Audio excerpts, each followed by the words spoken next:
Time's up, Admiral. Here it comes.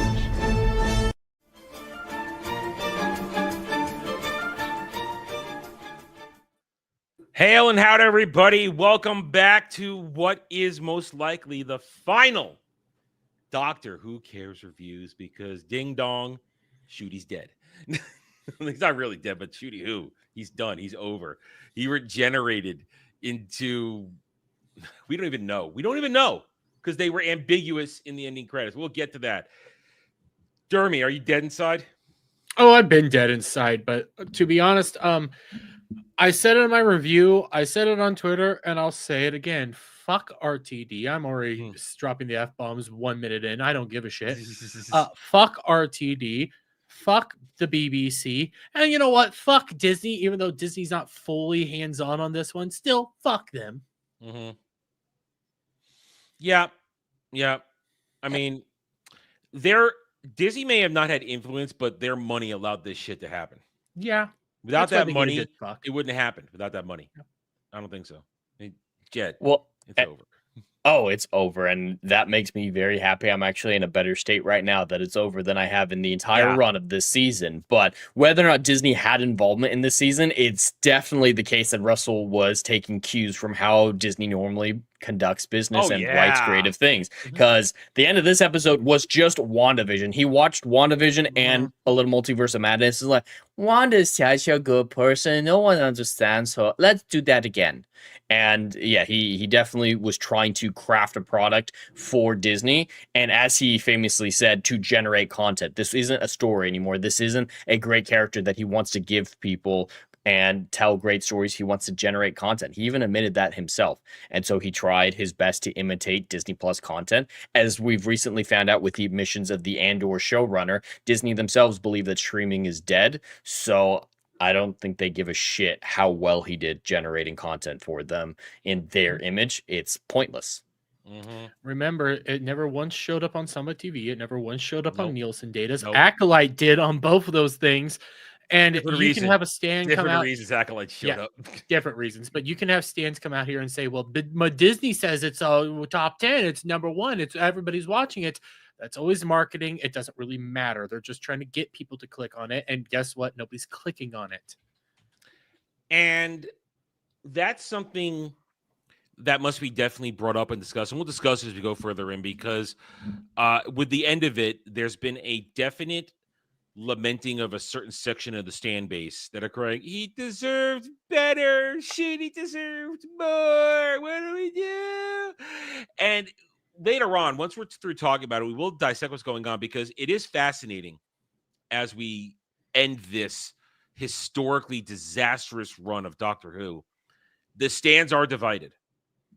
They're all angry, but angry for different reasons. It's glorious. It is glorious. It's funny. Yesterday I got blocked by 3 separate types of stands yesterday.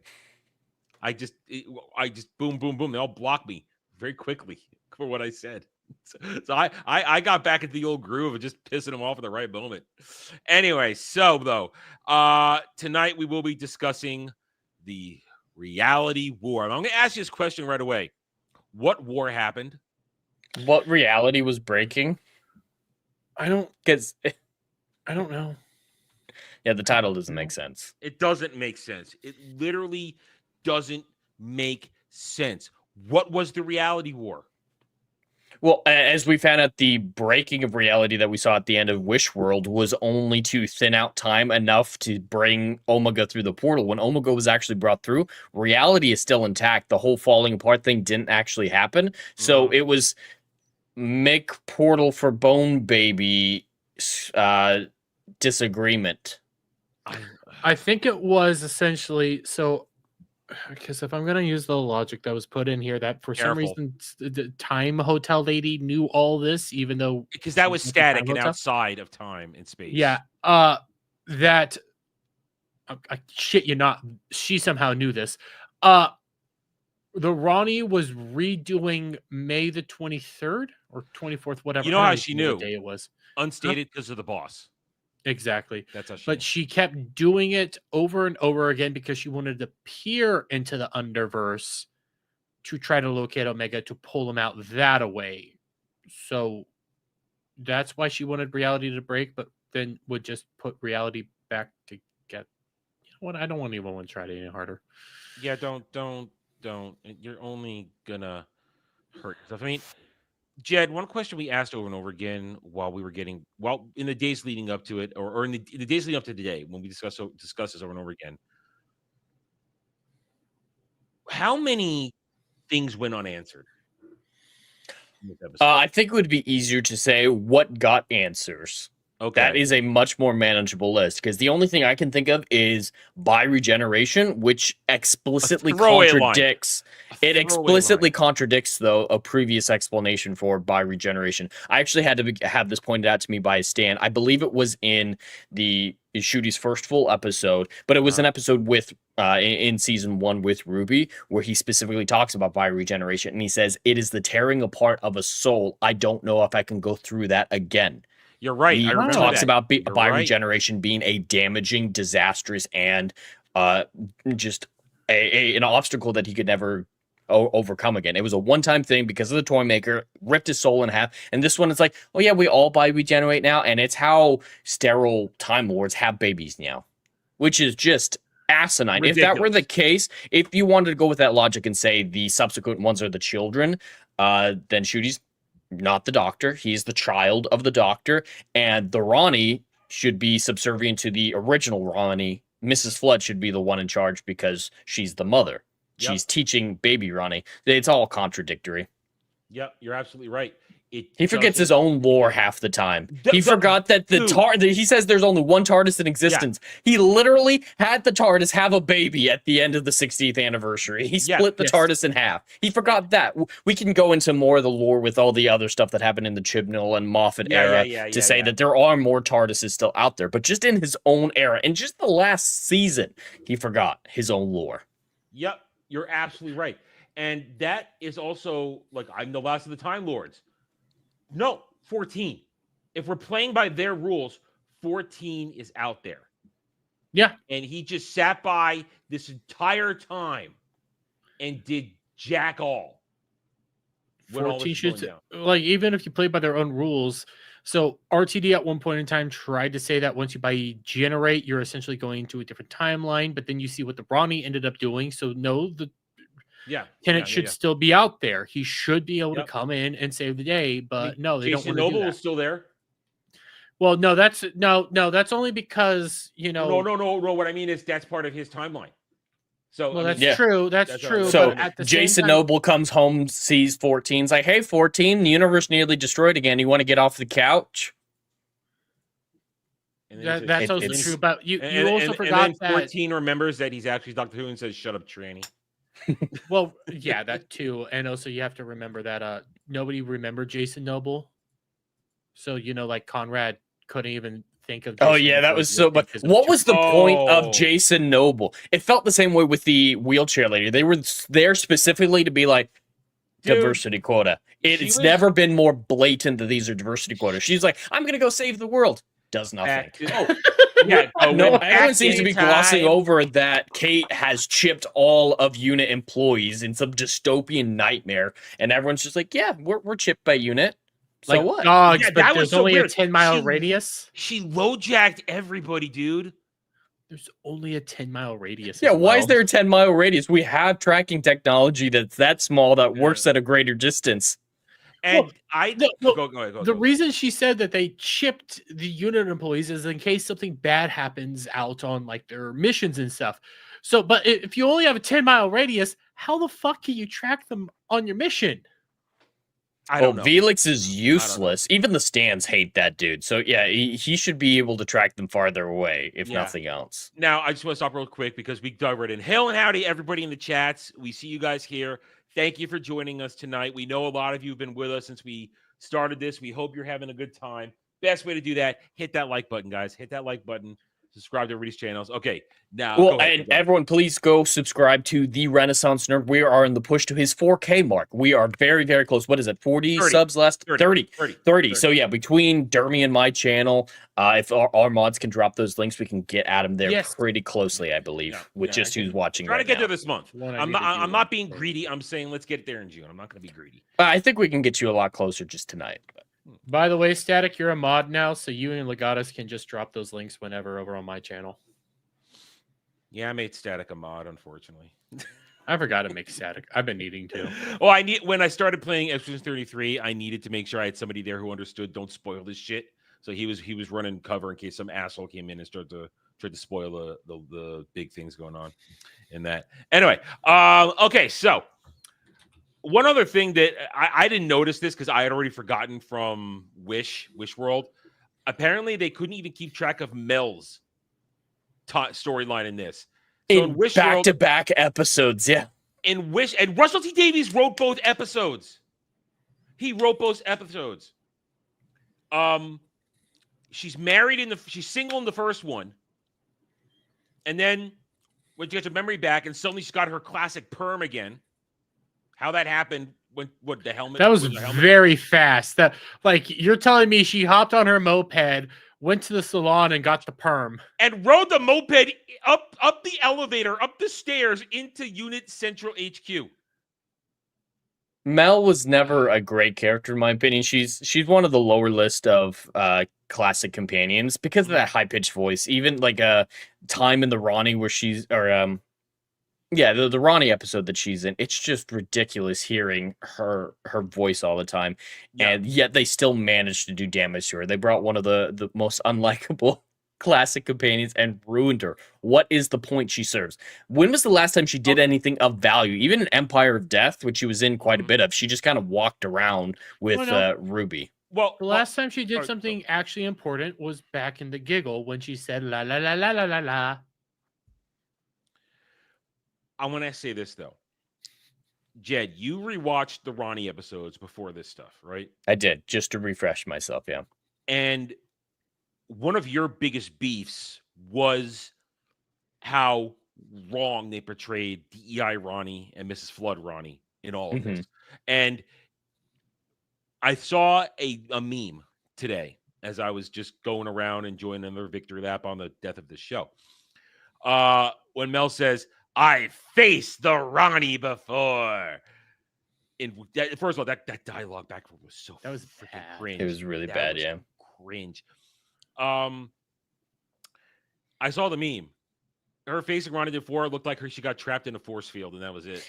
Yeah, their interactions were slight at best. The majority of the episode, so yeah, Sylvester McCoy, that's his first episode. He's regenerated from Colin Baker, Colin Baker didn't actually show up to his own regeneration scene, so it's just Sylvester McCoy in a blonde afro during the regeneration scene playing the previous Doctor. But he has his memory wiped by the Ronnie to a certain extent, and she pretends to be Mel. So the Ronnie's wearing a big red wig, trying to talk in a high-pitched voice, and that's how they spend a lot of their dynamic while Mel is out there in this kind of a minefield, basically a minefield, trying to get to the Doctor and explain what's going on. And he's been told that she's actually the Ronnie, and that's how most of that story takes place with Mel. And yeah, their interactions, I can think of maybe one or two scenes, not enough to say that I fought you. It's like I saw you. It would be more I saw you once. And you scarred my memories. I mean, the way she says it in this, like we were mortal enemies fighting to the bitter end. No, apparently not. Apparently not. And you can't even if you can't get your continuity right from one episode to another, you're not going to get it right going back. Oh, it's a classic. Years. Well, I just want to compare this to the end of season 4 when Sarah Jane Smith is in the episode and she just hears Davros's voice saying, no, it can't be. And that just hit so hard because she was there at the genesis of the Daleks. She was in that one of the most iconic episodes of Classic Who, where she saw the Daleks created, and she knows how much damage Davros created, and it's just done so well. She actually had interactions, like he recognized her, and that is done infinitely better, written by the same man. Yeah, that is something that we're gonna. Honestly, we're probably gonna study this. Remember Sarah Jane. Just remember her. That's a real companion. R.I.P. Yeah. A real companion. But that's one of the things. We're going to study for, I think, years after this, RTD, Russell T. Davies, and dissect how can you go from resurrecting this in 2005 and giving out some of the best science fiction television ever made, to now in 2024, 2025, delivering some of the worst science fiction ever. Well, And from the stands, Mhm. the stands. Again, we'll come back to more of this later. Terminology I've heard is, yeah, this is what happens when he's off the leash. He was on the leash during his first run. A lot more control, a lot more oversight, and that's because what I was of gonna say.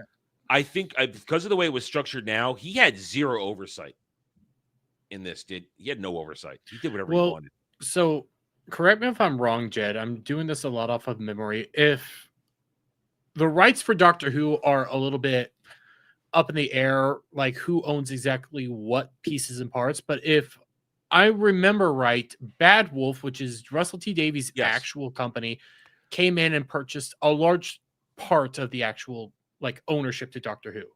With Sony's money.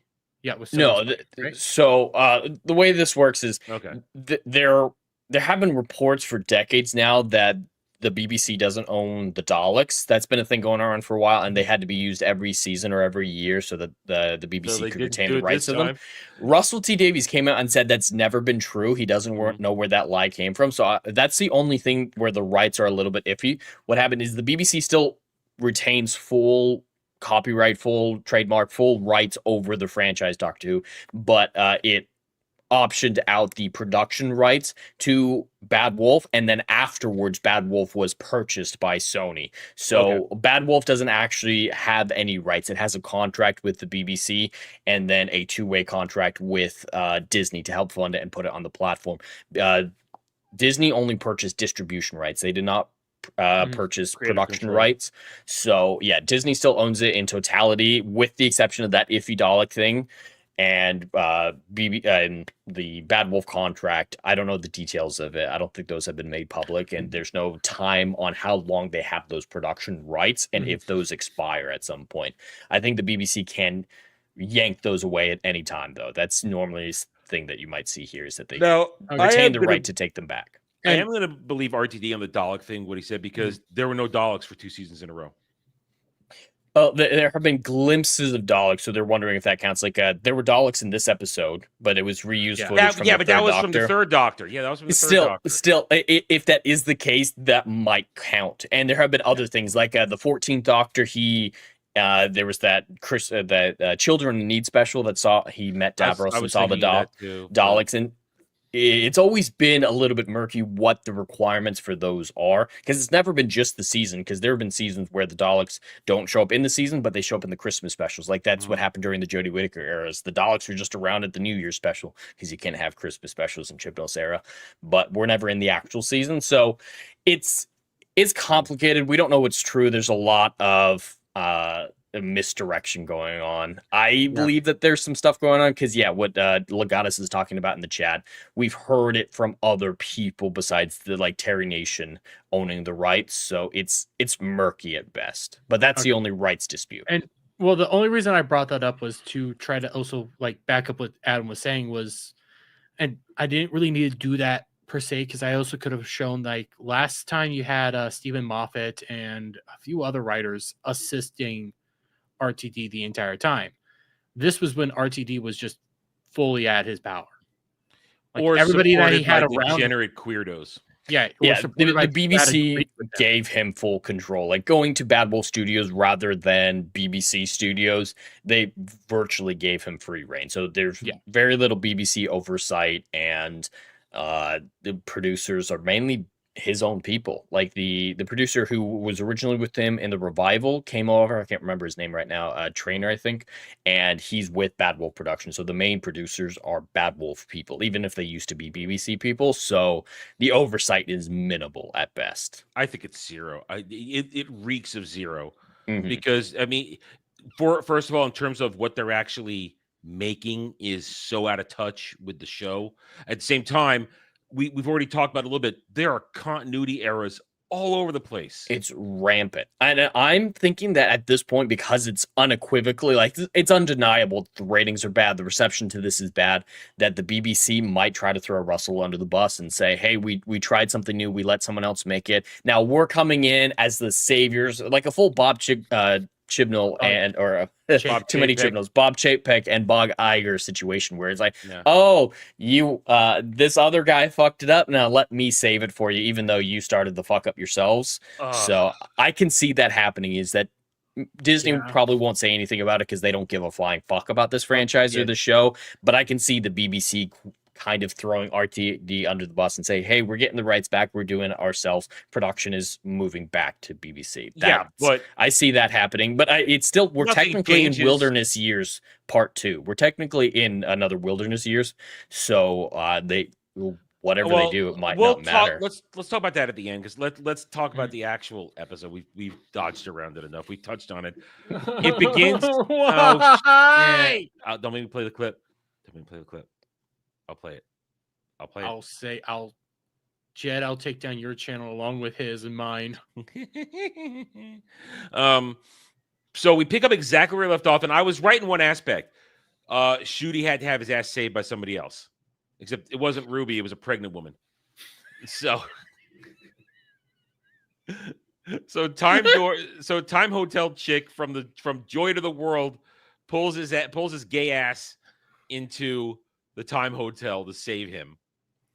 And after some stupid shit back and forth, where, as we said before, we learned that she used the time door to spy on past incarnations of him, looking for him, because she apparently was in love with him.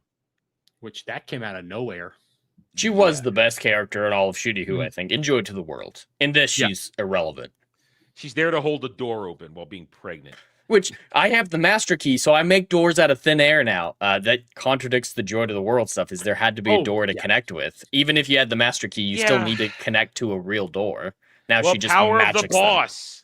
Power of the boss. So I think the boss might be Rassilon. I know that's a weird one out there, but he was banished from Gallifrey in the Capaldi era, so he wouldn't have been there. You want to know who I think the boss is? I think the boss is nobody, because I don't think they actually have a plan and they're just saying shit. That's probably the most accurate one. Yeah, that probably is the one that makes this most sense. Anyway, so she saves him, and then of course he decides to use her as the conduit to bring everybody's memories back. But we have to he has to go back to the house he's sharing with Belligerent in the Wish. And did anybody else find it weird that while he's explaining Poppy to her, when she says, "Is she not real?" he freaks out, "No, she's real. No, she's real." He gets really angry. Yeah, he looks like he's going to strike her. Yeah, he's like finger in her face angry. I was like, whoa. So I don't like fucking defending this show. Don't make me do it. But this is how after seeing what the show gave us, I would say that is probably him reacting to, even though this doesn't make any sense within actual Doctor Who lore, he's reacting to the fact that he has a daughter now. And because of what they've established, he doesn't actually have kids and he's sterile, blah, blah, blah. So he has a daughter and he wants her to be real, even though he knows that she's not real. So that's kind of how I headcanon that. And I hate fucking doing that shit. Well, if you have to headcanon it, then it's not real. Well, I have to headcanon it because you have to go with what they gave you, even though what they gave you is shit and contradictory to even actual Doctor Who lore. And you can just go to Google searches tell you that this is bullshit.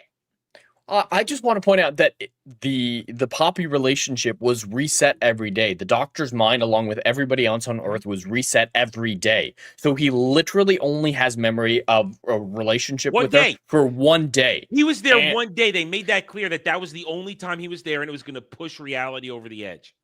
And this is full WandaVision, where those kids, they only existed for a couple days, and she made them up, and then when the wish disappears, the kids disappear. That's exactly what this is, and that is in no way a justification for it. Jeremy, I think you were talking about in the green room, might have been at the beginning of the stream, but you were talking about how it still makes sense that the Doctor would have a connection to this child, which is absolutely true. But you can't destroy or potentially destroy all of reality for a fake baby that you knew for a day. You feel sad about it. And that's a potential for a bittersweet ending, accepting that you had this relationship, but also accepting it wasn't real, so you shouldn't damage things to create it artificially. Again, it's still fake. Yeah. It would be like the Doctor's daughter, that the episode where David Tennant technically has a daughter, but it's not technically his daughter, and he's kind of Well, against her for a while until he grows up to love her, and then he sees her die in front of him. He thinks she's actually dead, and it's bittersweet. And then you see that she's actually alive. well, and also if we go back off to and do her actual own lore, stories. there is a character named Susan who's his Yeah. biological granddaughter, at least she's supposed to be, which means at some point when he was William Hartnell, the first Doctor, he had a family. Well, according to Shooty Who, he hasn't had children yet, so Susan doesn't exist yet, even though we have David Tennant saying to Donna, "I've been a father before, Donna." In that episode, in the Doctor's Daughter. That was the actual Doctor. Yeah. Shooty's a clone. But that's true. Just to further that point, I just because I was trying to get sources for my review because I wanted to bring this point up myself. A simple Google search and going to the actual Doctor Who wiki shows you that, he said that he has kids and he canonically has kids on multiple occasions. So even the wiki says that this is all bullshit. Yeah. And that's a wiki right there. Yeah. Wikis are notorious stan hubs. Yeah. Toast, don't worry. We are going to clarify that. We'll get there. It is talked about in this episode. And I have thoughts on that. Yeah, that's retarded. Anyway, so then he's going to be like, I'm going to get belligerent's memory back too. I'm going to go downstairs. And then he goes downstairs to poorly dramatic music. And I'll say this now because I don't want to say it again later. Murray Gold must have lost it since his golden times. Or didn't give a shit. Because everything he wrote for this season was over the top terrible. Had zero we had to power have the to gay it. moment. Anyway, so he goes downstairs, he drops the jacket of his pinstripe suit, and as the camera turns and he turns, suddenly he's in the skirt. And that's a skirt. Yes, he may be wearing pants on underneath, but he is wearing a full skirt. You can't hide behind it. It's a kilt this time. It's unequivocally it's attached it's a skirt. It's gay is what it is. Yes. Yeah, it's supposed to be a FU to the world they are living in right now, and I hate it. He's like, what are you wearing? The future, babes. Oh, my God. So just realize this. For his last adventure, Shooty Who is running around in a skirt the entire time. What happened to his Jodie uniform? wasn't that feminine. Jodie was never that feminine. She wore suits all the time, too. I saw a comic panel from apparently Jodie era comic book where she actually says our race is gender fluid. Gender is just a social construct we live by.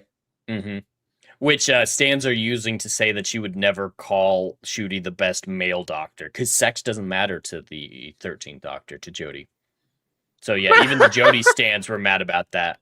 We'll talk. Don't worry. We'll talk about the Jodie stands, the chin balls crew when we get to I have one pulled up for a Jodie stand.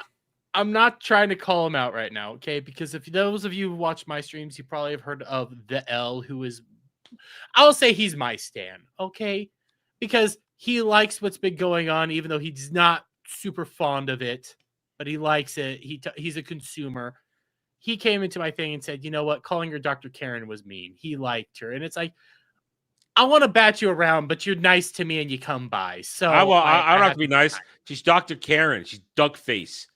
I like the L. Retard face. He's been on streams and stuff, but anyway, he's Dr. Karen 100%. She's Dr. Karen. Anyway, so then he's gonna pull Belligerent and Poppy into the hotel where she's gonna get a sudden costume change as well, and then they're off to Unit.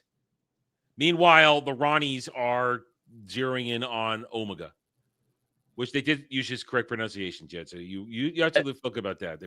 I mean, everyone pronounced it differently. The Ronnies had it right. Shooty said it wrong. But then he said it right as well. He said it both ways during. Oh, I only heard the wrong way. No, he said Omega at one point too. Okay, he did.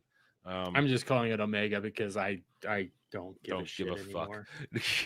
So then, the Ronnie will teleport after Shooty gets everybody's memories back, and we get. And I made this mistake when I was giving my review. I forgot it happened first. After, as we talked about it, after Kate turned on everybody's low jack, seriously, they have subdermal implants in their necks, which is frightening and dystopian. And with the whole Kate Stewart is using child labor all the time at every opportunity, like everyone's memeing that for some reason Susan Triad is a year old, which actually also directly contradicts what we know in RTD's era, because all the Susans had real lives. One even had a daughter. Like they really went to the point of saying that these were real people, these Susan Triads or whatever. And so she's not a year old. She had a full life beforehand. But it is funny with the meme is, she's a year old. So of course Kate hired her. Yeah. Kate is a freaky dystopian woman with a full mecha battle tower in the center of London. She's ready to take over the world. Like, I would not be surprised if the war between the land and the sea is actually Kate like, my evil plan for world domination is here, and the sea's like, hey, you're gonna pollute the world, we're gonna fight you. That's what I see is happening. My favorite thing, the Sea Devils are actually good people. My favorite thing is actually crippled chick, wheelchair chick. She had rocket. Back to the Future skid marks. That's what it's Back to the Future skid marks. Back to not Future just treads, that, man. The other crippled chick. And they don't even show it. They just showed her going, pushing the button, and then they just the other cripple's like, wow, yay! She looks so retarded. It was so bad. And what did she contribute in the end, wheelchair lady? With that, I'm going to save the world. She's played like, with a joystick. She played with a joystick. So everybody came back. Everybody gets there. We talked about Mel riding in on her scooter into the room. Like, what? Oh, and Rose rematerializes because and yes, because but Jason rematerializes because Conrad could never have imagined a tranny. I'm sorry, I said that. Even though last season they saw a tranny. I mean, last episode we saw a tranny. But I do want to point out something here. Let's see if I can remember. Oh God. Oh yeah. Shooty talks about how Conrad put them in the most deplorable life possible, talking about nuclear families. There is an attack in this scene on nuclear families, on everything. He's like, this is the most horrible thing that can happen. I was a housewife. And it just spends several minutes talking about how horrible and oppressing this life has been for them in Wish World because they were living in a nuclear family. And I don't know if you guys caught this. When he was mentioning the Underverse, the different versions of it throughout cultures, he mentions all negative ones. And then he mentions Narnia. I heard that. Yep, I caught that. I think he thinks Narnia is a hellscape because it's a Christian Narnia themed and an analogy. Was like pseudo heaven. It was the testing grounds for heaven. That's what Narnia was. It's and he would see that as hell. Yeah. Because Jay Fraser for 50 British pounds hailed gents in Dermy. That's right. He re-edited classic serials, brought back the Ronnie, the Toymaker, Omega, Susan, and Mel to destroy their characters and triple down on the timeless children. Arguably, RTD has done more damage than Chris Chibnall. Hashtag RIP Doctor Who. I would say RTD brought it home. He brought home the destruction, is what he did. I actually would have to probably agree with Jay Fraser here. I mean, Chibnall laid the groundwork. Yeah, the timeless children I still see as the worst thing to ever happen, but Shooty has a lot more consistent terrible things. Jody's was bland, nonsense. Timeless children, bland. Like I mean, Jed, if you're right, if we had just been in the Jody, and this was something we talked about way back when, if the Jody era had just ended without the timeless children, it would be one of those periods with Doctor where you could just ignore it and move on because nothing you absolutely happened. Could. But Chin Balls had to make the timeless children so you couldn't ignore it. And so there, you saw it. I replied to a particular post, said, I think we owe this man an apology to Chin Balls. And I said, no.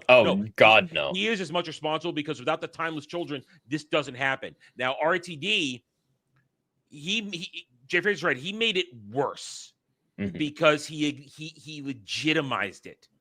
And he then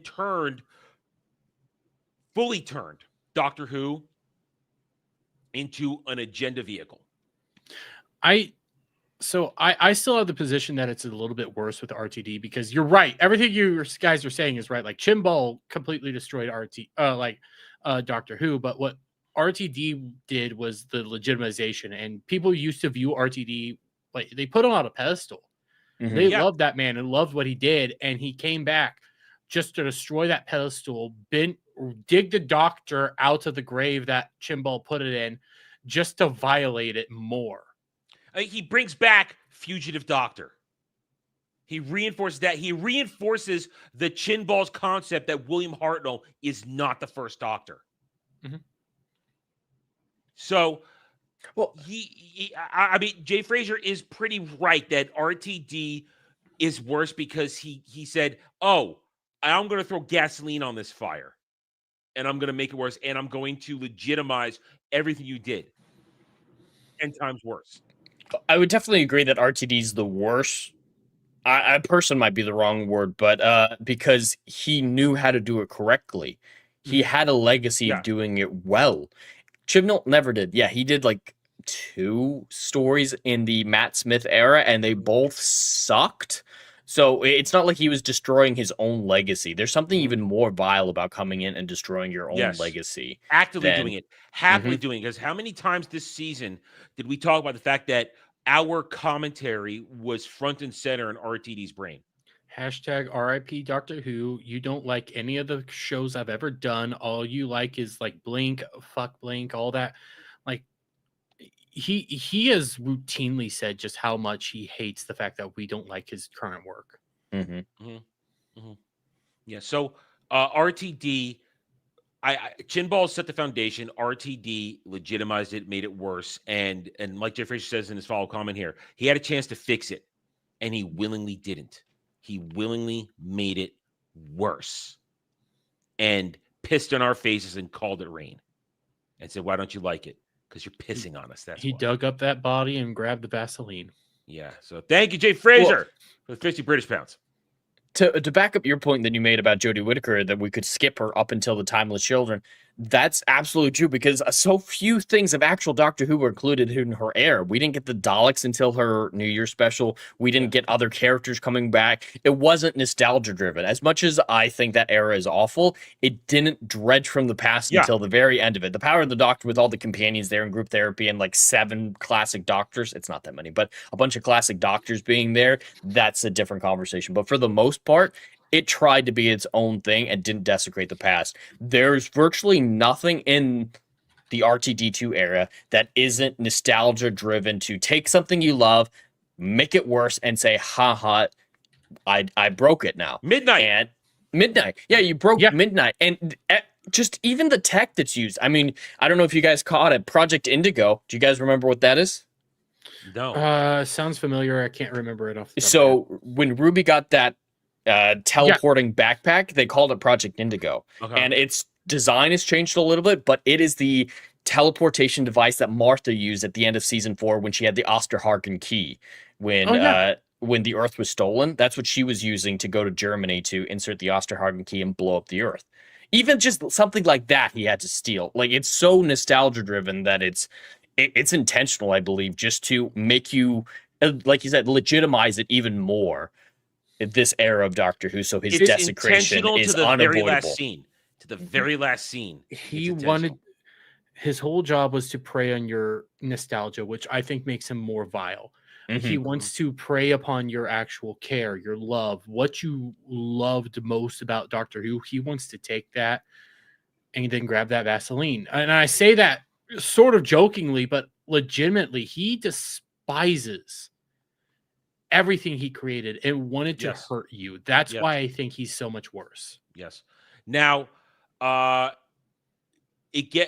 about legitimizing, when the Ronnie shows up and she reveals her master plan to rebirth the Time Lords using Omega's DNA, which is already bullshit because he doesn't have DNA anymore. He absolutely doesn't. In the universe of Antimatter, when he was first seen, they took off his helmet in the 3 Doctor special, and he literally has no body. He's the physical manifestation of his own stubborn willpower. That's all he is when we first see him. And that's pretty much every iteration we see of him in Classic Who is some variation of that, trying to get a body, trying to come back to our reality. When he has a body, it's Doctor DNA, which is then already not clean because it's already been mucked with to house him. So no matter what point you say that he might have had DNA to take, it's not pure Time Lord DNA anymore. Oh, absolutely not. Well, I mean, let's be real fair here. We needed the Ronnie to become, Time Lord supremacist. We did need that conversation about Poppy. She should have just gone, she's a wish baby. She's not a real baby. She's tainted. She has human DNA. We're gods. I'm surprised she didn't use the. Listen, there. All of this is subtext of, don't be mad at brown people. You're a racist if you are. It's also very World War II. It wants to make you think of World War II stuff, but it also wants you to think of modern conflict in Palestine. Which is so, like, everything about it can't make up its mind. It can't make its mind. Simultaneously, though, the brown Ronnie's the one who's somehow. That's the funny part. One. That's the funny part. The brown Ronnie's the racist. Anyway, so she reveals her big plan, and then we get more about, and then the Poppy story begins, which is so. I hate that more than everything else. The whole Poppy storyline. I hate that the most because literally, in another, we are at this point. We're about 20 minutes in at this point. In another 15 minutes of this 10 hour, 20-minute episode, the threat will be done. It'll be over at 35 minutes into the episode. Because the doctor tricks the Ronnie. He gets her to use her screwdriver, and he uses his, and he downloads all her entry codes. And then, like Jed said, Kate goes to battle mode and turns Avengers Unit Tower into two giant cannons that start pew-pewing the bone dinosaurs who the Ronnies made attack the building. While Shooty Who's plan is to break down the shields so Ruby can go in and get God Baby from... Oh, we lost him. He's back again. And get God Baby from live-action Eric Conrad. While being nice to him. Sexual harassment. You're on the wrong microphone. But yeah, the sexual harassment you're talking about is wild. Ronnie coming in there saying, I could put you on your side and eat olives off your dimples. What the fuck is that supposed to even mean? I kind of glossed over that part because, like, I don't want to spend time on this. This is just, it's sexual harassment is what it is.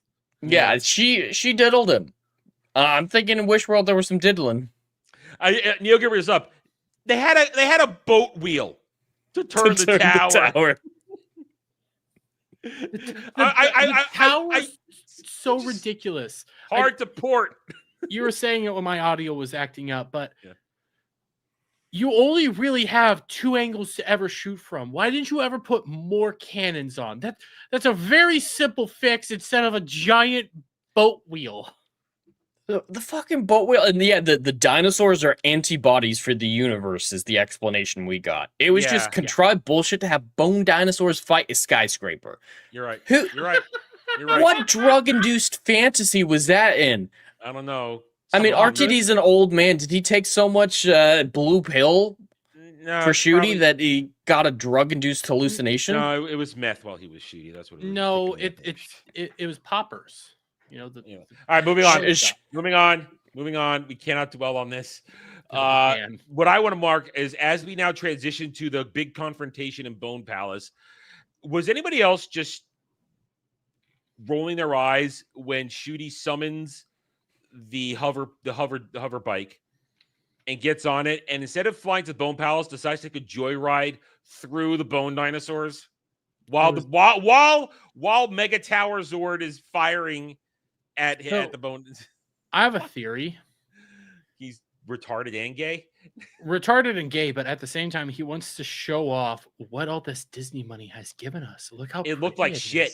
It did. It was just a close up on his face as he's going. I think he was wanting to show off like the technology they have access to now. In reality, it's just it's overindulgent and awful. And you know what his plan is? To crash through the window. Well, my question is, in this episode, we're revealed that Ronnie has a short-range teleporter that gets her anywhere. Why does she have the scooter? What was she flying around doing in the previous episode? Joyride, baby. Joyride. That scooter just exists for Shooty to pick it up. If your teleporter can do it. That's the whole reason it exists. That's the whole reason the previous scene happened in the Anyway, so Shooty breaks it down. Ruby teleports in. We get some very cringe dialogue where Ruby confronts Conrad and eventually Conrad knew where she was gonna be when she teleported in and had a gun trained on her already. Yeah. Did you think I didn't know you were coming? Why would you think? I mean, point it at the door. Yeah, you can see someone's And coming. let's Sure, remember, and we learn it later. That room is the TARDIS. which just I had so many why? problems with that. I didn't dwell on that in There's my no review. point. But it also, I have so many problems. The TARDIS would not obey the commands of the Ronnie. Yeah, why did the TARDIS explode? Why did the TARDIS explode? When did what it was the point of that? What mattered in any of this? But yeah, when the Master stole the TARDIS at the end of season 2, do you see how much damage he had to do to it just to make it do what he wanted, turning it into a paradox machine? Like, he had to do a shit ton of work to the TARDIS to turn it to his will. The TARDIS is a living entity. Ronnie's just like parked it somewhere and it's like, hey, TARDIS, can you make the console room look like a bone nursery? Thanks, babes. It didn't do anything. What was it amplifying the baby's powers? We, like you just said, we knew that the Doctor was only in Wishworld for a single day, so Wishworld had existed in previous cycles. We learned that, yeah. So what were they using before the TARDIS if the TARDIS mattered in any way, shape, or form? Aren't you wondering where your TARDIS is? Oh God! So we already touched on it. Judy's big confrontation with the Ronnies is, okay, I'm gonna let you do what you're gonna do because he wants to see Omega. Aren't you curious? Yes. And then they let it out, and like Jed said, it looks like the baby from Witcher 3 that was just rejected. The botchling, They Sutek'd a being with no body. And then his big plan. I'm hungry. Eat Time Lords. He's just the planet from the episode where the TARDIS becomes a woman. The Doctor's wife. The meteor. Good. That episode is so good. Or is it a planet? It was a planet. I love that episode. House. They call it House. I love that episode. That's so much fun. That is a good episode. Oh, you are beautiful. Anyway, and then Omega just eats her, and she just goes, ah! Because and that's the end of D.I. Ronnie. That's the end. And yeah, what was Ronnie's, like, this is not the Ronnie. The Ronnie would not have done this whole plan to bring the Time Lords back. She virtually doesn't give a shit about them. Like, when she first meets the Doctor in the show, I mean, she met him previously, she straight up says, I don't care about this conflict between you and the Master or anything else the Time Lords are doing. I just want to do my research. That's all she ever cared about. Well, she's, Time Lord supremacist now, so that's why. But Jed, you said last week that, Omega was kind of revered within Time Lord culture. He's a tragic individual, tragic hero or something like that. He gave them the ability to time travel.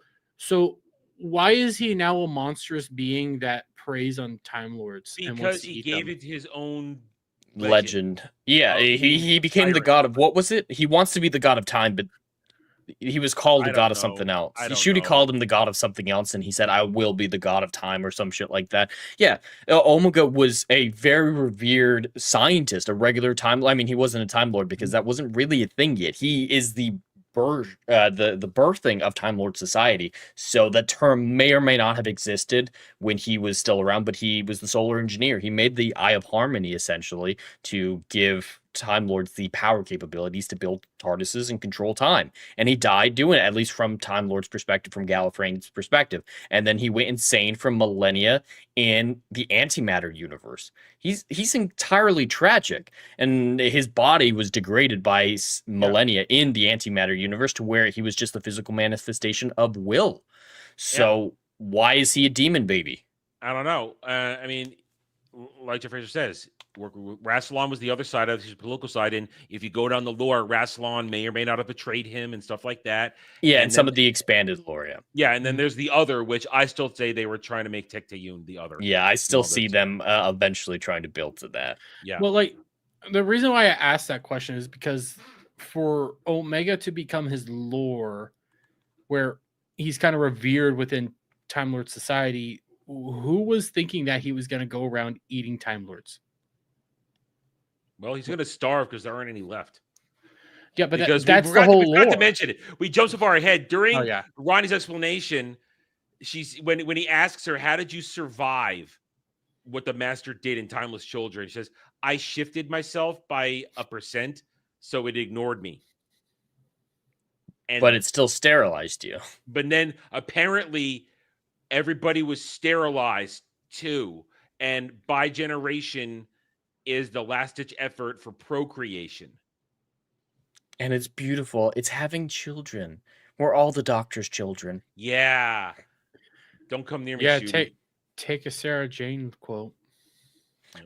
But yeah, it does make sense. So yeah, in the Timeless Children episode, it was revealed that the Master had somehow killed all Time Lords, and we never figured out how Jodie just showed up in the ruins of Arcadia on Gallifrey, and it's all burning, and she's like, "Oh, they're all dead. They're all dead," recreating the Last of the Time Lords thing.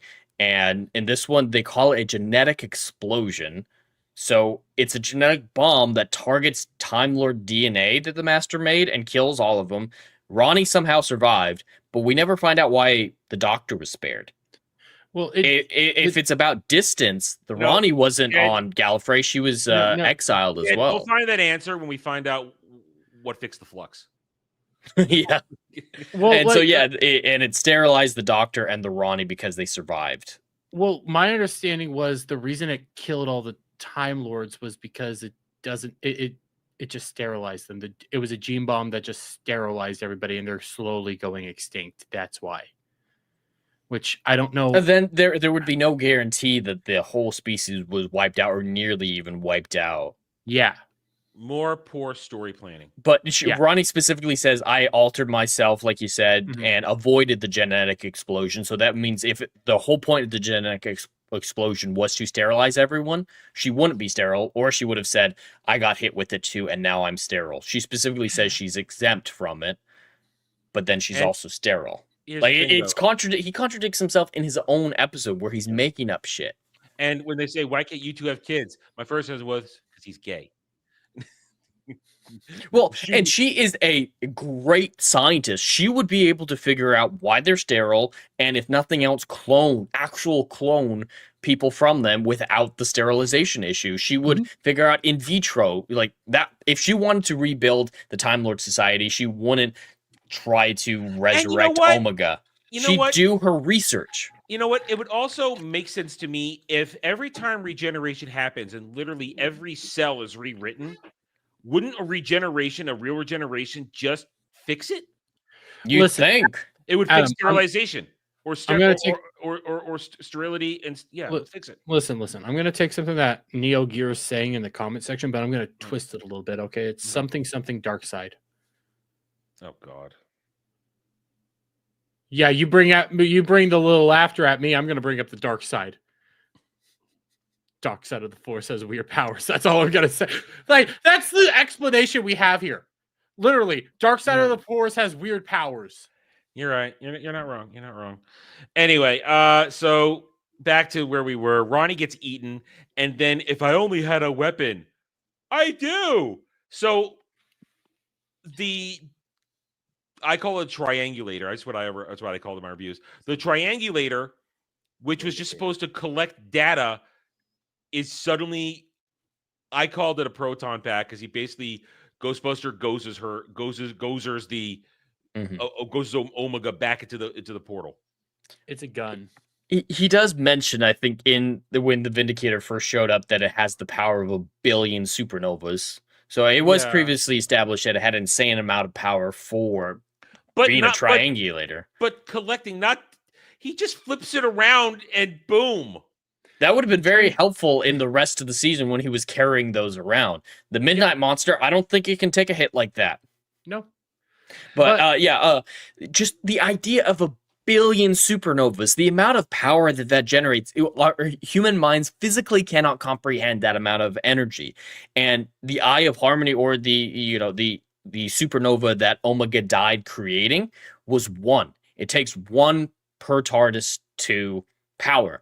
If 1 supernova is enough to power the fucking TARDIS, why does it take 1 billion supernovas to make a beacon the TARDIS can see?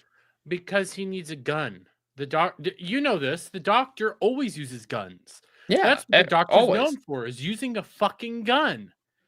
But forget the fact that RTD specifically changed the sonic screwdriver to look like a remote because objects that look like this look like guns.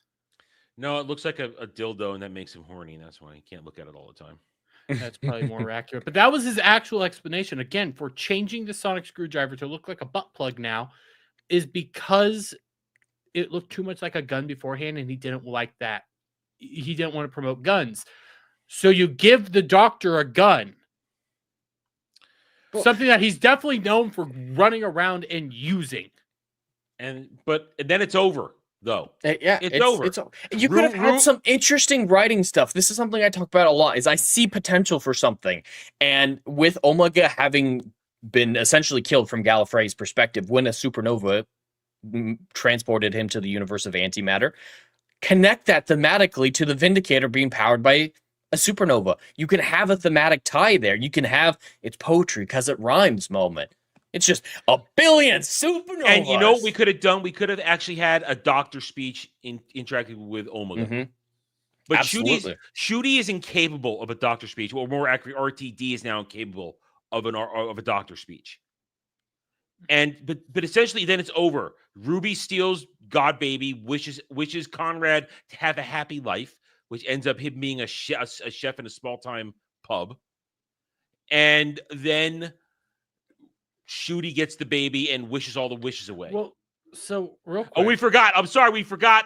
I forgot it too when I was doing this. Remember, Belligerent, greatest companion ever, does nothing. She's locked in a room with Poppy. All right, I go ahead. Jed, you said this in the green room, which I think this actually gives you credence for. Not only did Ruby wish for Conrad to be happy, she made a second wish.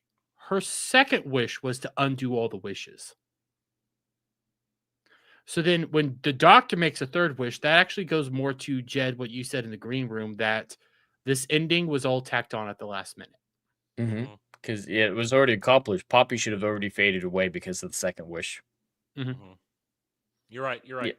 Yeah. It seems entirely written over. And the season seems like it was designed for Ruby. Everything thematically ties to her with Conrad as the villain, with Poppy having met Poppy before, having this whole story with her two mothers, basically, and her grandma about being a foundling, finding a child, raising a child, that family connection that thematically ties into Poppy even a little bit. So none of this makes sense for Belligerent. And you say that. And also, it feels like there's something missing because suddenly when they're tying up all the loose ends, it suddenly feels like the way Belligerent and Ruby interacting that they've been besties for resties. Yeah, they never met before Wishworld. But Ruby, how you doing? No, they literally never met before Wishworld because the episode with Ruby in it this season was a flashback from before the Doctor met Belligerent. So they never interacted before Wishworld. Did they interact in Wishworld? No, it was this episode. This is it. No, so they did. No, they briefly on the doorstep. They briefly interact when Belligerent is screaming, "You won't take my daughter away from me! I'll burn the world down for this figment of my imagination."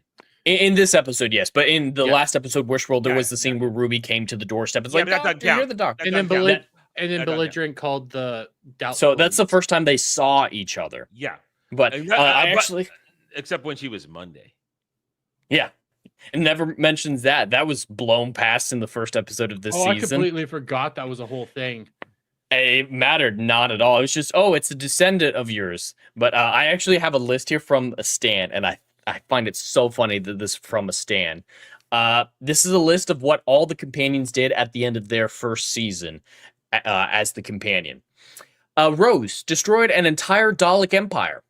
Martha, woman who walked the earth, reverse time. Donna saved all of fucking reality as the Dr. Donna.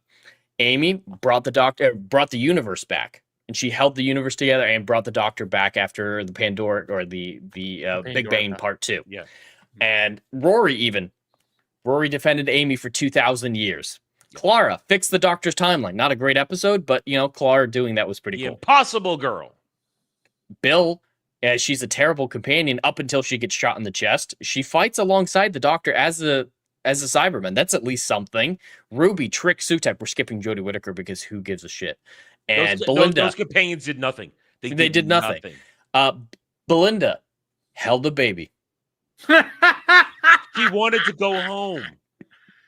No, in the finale is what I'm saying. What was the biggest thing that she accomplished in the finale compared to everyone else? And the stands are actually angry about that. The Belinda glorious. stands are angry. They're so angry. Now, the rest of this episode is all about Poppy. The remaining 40 minutes of this disaster is about Poppy. After we give the wish baby to Ruby's foster mom, which I think is one of the worst ideas ever. She's going to use that to wish more babies. No. The wish is gone. These powered. Yeah, Jody's. I mean, not Jody's. Shooty's wish made it so no more wishing could happen. Yeah. So they stole another plot line. That was what happened in fucking Wonder Woman 1984. Are you serious? Mm-hmm. I didn't watch that. That's the plot, is no more wishes. That's the plot for everything that ever revolves around wishes, is no more wishes. That's true. So then we have the reunion in the TARDIS. And suddenly Belligerent's going, I'm ready to travel the universe. What a turnaround. Yeah, what about going home? No, because now she has the baby. But then it's watching as slowly this very obvious scene as they keep folding her jacket smaller and smaller till it's gone. That could have been such a good fucking scene. It actually could have been. No, I think that is the best scene in all of Shooty Who. It's not a great scene, but Millie Gibson is giving a performance. Yeah. I actually see her trying in that moment, realizing it, the horror in her eyes. And it is kind of an interesting concept with the jacket folding up more and more. Like, I think that is the closest thing to quality that we've seen in this entire run of RTD2. But it's ruined with the zero explanation of why is Ruby the only one who remembers. Yeah, which they still never explained. We've talked about this repeatedly. If you're inside the TARDIS protects you from timeline changes. Mm-hmm. And I agree with that, because the Doctor should have known. He should have 100% known. And I thought he did. I thought Shooty Who was playing along. Well, he did wink. He winked. That goes again to what you said in the green room. I missed the wink. That goes to what you said in the green room. There was a lot of stuff that was implying that Shooty knew what he just did there, wishing essentially away his daughter, which he didn't want to have it spilled out to Belinda because he knew that would have been tragic for Belinda. That would have been fucking good storytelling right there. And actually have a bittersweet ending and would have actually had some impact. But no, we can't some stakes, some consequences. Yeah. So, this is why I personally believe that this was entirely rewritten when Disney refused to renew season 3. If you want to pull this up, this image here was the promotional image for this episode on the BBC iPlayer. Mm-hmm. Did this event happen in this episode in any way, shape, or form? I remember seeing that. I'm like, wait a minute. I haven't seen this evidence at all. So the leaks that I've heard say that the episode ended after Ruby realized that Poppy was gone. The Doctor kind of coyly let her know, I'm aware of this, but we have to protect Belinda. This is going to be too hard for her to understand, too hard to explain. Leave it there. They go out into unit, and there's a party with Vlinx as the DJ. For some reason, that's in there. And that's how it ends, is a party. And the cliffhanger for season 3 being, wait, what about Susan? And I think this fully supports that leak. And the whole rewrite happened after this to include, we got to save Poppy to write in an end to Shooty's era. It feels tacked on. Shooty even said, we're filming the next season later on this year. Yeah. Well, no, he said that we're filming currently. And then the BBC had that all cut. Mm-hmm. I wonder if they were doing the reshoots then, and the BBC did not want to admit that they were doing reshoots. That's probably he specifically mentioned the next season for season 3. He said we're currently filming right now, like you're talking about, admitting the research, but we're also filming season 3 next year. He specifically mentioned season 3 the next year. Oh, you're right. I forgot about that. Mm-hmm. You see, Jake, we've had theories that a lot of this could have been made sense if they turned the clone, Shooty, into the Veil Yard. That could have explained the Veil Yard. But they're not that smart. The Veil Yard was the best thing to come from the Colin Baker era. That era has a lot of issues, but the Veil Yard, the Trial of the Time Lord, I think it's pretty solid. I really like that arc, and I don't think we'll ever see the Veil Yard, though. Not Honestly, I don't even know if I want to. I know. By regeneration in a one-off instant could have explained it, because we don't actually want the Doctor to be the Valuard, but some spin-off. That's why I never really liked it, because I didn't want to see the Doctor towards the end of his run become a villain. I didn't want that. But if we had to live with by regeneration, that could have made the Valuard an easy thing. Like, okay, there you go. There you go. Somebody who carries all the bad things with them. Because let's be honest, Shooty says he's carried all the good stuff. No, he carried all the bad stuff. He's all the bad stuff that came out of the Doctor. But as I said, now it's 40 minutes of Poppy. And we got Ruby, who's the only one that remembers, with zero explanation. And then Cyan's also changed.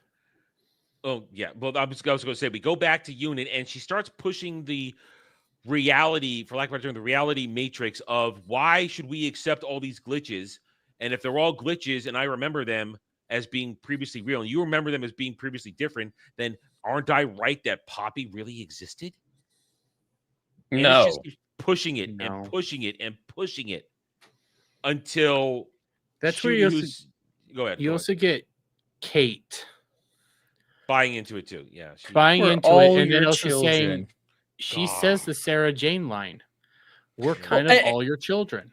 And it made sense in that one because it was more Davros saying, but it was a tongue in cheek, like the children of the Doctor, the ones who are affected by him, who he changes them from ordinary people into soldiers, and it breaks his heart. That actually meant something, and it was more metaphoric. This was trying to make it almost literal. Yeah. I mean, yeah, the only way, and we'll talk about this more at the end because we're going to go a little longer. There might not be a Mill Mondays tonight because we're going to give this its due course here. The only way to save this is to rewrite the Timeless Children and go back to Capaldi and have all this been we have listed so many variations of what kind of fever dream nightmare this could have been. That's the only way to do it. But we'll talk more about that towards the end. That would have made so much sense. That would have made a lot of sense. But yeah, the Time Lord Victorious, if it's going to be the Valuard, it would have to be a Time Lord Victorious entity or persona of the Doctor. But one way that I really like talking about it is, as much as I love the end of season 10 with the Master Misty stuff, I really like that speech about just be kind. I do what I do because it's right. All that stuff is great. I think a great place to put it is at the end of Heaven Sent, is that this is all a continuation of the confession dial torture. That because Hell Bent is a shitty fucking episode with Clara being a frozen in time traveler with fucking Ashilda. Just, it's all confession dial. It's an easy one. There's a lot of easy answers. There are so many. I mean, I'll admit this. Yesterday, as I was doom scrolling, I kept coming across Capaldi moments. Man, that man could deliver a Doctor speech. 100%. He's the reason that whole season was good. I saw. Last one I watched was the Go to Hell speech. It's so good. Go to hell. Capaldi's the thing that saves Capaldi's era. Yeah, that's the thing. It's not the strongest, but he is giving it 110% every time. Because he actually fucking cared. Yeah, he loved the Doctor. Yeah. Well, it wasn't just his speeches, because all of his speeches were, even in bad episodes, he fucking nailed them. Like a Scale Model of War is one of my favorites of his. But even in just single line deliveries at the end of season 9, when Clara thinks she's throwing the TARDIS keys into the lava, and he reveals that it was all in her head, a hallucination. He goes, do you think I cared for you so little that betraying me would make any difference? That's the Go to Hell speech. That's what I'm talking about. Well, that's just a small line. Yeah. Not even his full speech. And just every moment with him, he cared. Shooty, I don't think ever gave a flying fuck. No. And you mentioned that, and you mentioned the key. I noticed this when I was editing, and I forgot to mention it in my review. How the hell does he have the TARDIS keys in his pocket? Wouldn't Ronnie have taken them away when she? No, prison wallet. No, he pulls it out of his dress pocket. Well, I know, but he had it in his prison wallet the entire time and then put it there. Oh, God, Dermy, damn it. God damn it, Dermy. That's the easiest way to fucking explain it. We know he's gay. So there's room. Seriously though, he pulls it out. He pulls the TARDIS key out. Now, of course, at that point in time, shouldn't need a key. Shouldn't need it. I love that moment. The first time Tennant turns on and goes, in silence of the library, and opens like when she says, "There's going to come a point you're not going to even need the key. Snap your fingers and it'll open for you." It's like, and then of course Matt Smith does it. Capaldi does like, yes. Of course, Shooty can't do it because he's a clone. And that's the clone TARDIS. And it's a clone TARDIS. That's literally empty inside. We'll get to that. So now back to where Shooty's gonna go on his quest to save Poppy and shift time and space by 1 degree. But he doesn't know how to do it, guys. Well, he sort of has an idea. He's gonna go in there and he's going to pace around until the TARDIS starts showing him all the actual doctors and Jodie. And you notice how I said that. Well, so that whole scene was so awkward. And considering I already had it spoiled, I knew what was happening. But if I hadn't had it spoiled. I didn't know that was going to happen because as it's happening, he goes, "I really was the best." I just paused and went, "Oh, fuck you." I yelled at my screen, "Fuck you." And then I unpaused. And then there she fucking is. So I don't know if this makes it better or worse for you guys, but I have heard that when they filmed that scene, he knew that a previous Doctor was coming, but they kept it a secret from him. I've heard that too. That would make the whole line a little bit more. What are you doing here? What are you doing here? At least you're not the other guy who always shows up. That feels even more disrespectful. Yeah. Yep. So they bring back Jodie, and she is as insufferable and stupid as ever. And I can say that I didn't watch all of Jodie. I just watched almost all of season 1. I tapped out towards the end when I realized what was happening. So I have enough experience to know that Jodie Whittaker's Doctor is one of the dumbest head running into window licking, brick sniffing creatures ever. She's dumb. She's dumb. She solves no problems, only makes things worse. She killed way more people. The Flux was a failure. That's the only thing that I haven't seen the entirety of the Flux. That's the only part of her era I haven't seen. But yeah, she helped she didn't prevent the destruction of the whole universe. Nope. And emotionally, she's got nothing in common with the Doctor. The best moment that sums up her era for me is Graham, who had the most potential to be a good companion, played by a good actor. Bradley Walsh is actually good in other stuff. He was previously in the Sarah Jane Adventures, actually. But he goes, "Hey, I found out I had a cancer diagnosis. I've been struggling with this, doctor. I just need to talk to someone about this." And she goes, "Well, I'm not really good at talking about feelings, so I'm going to walk over here." And she sidles along the console and just starts fiddling with stuff until he goes away.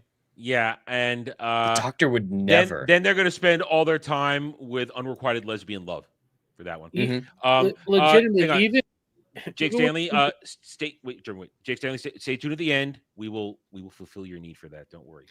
But even when it came to Capaldi, who was they try to say he was the autistic one that didn't know how to speak about emotions and shit. The cards were funny. He would have done so much better. I don't like the cards. I found them funny.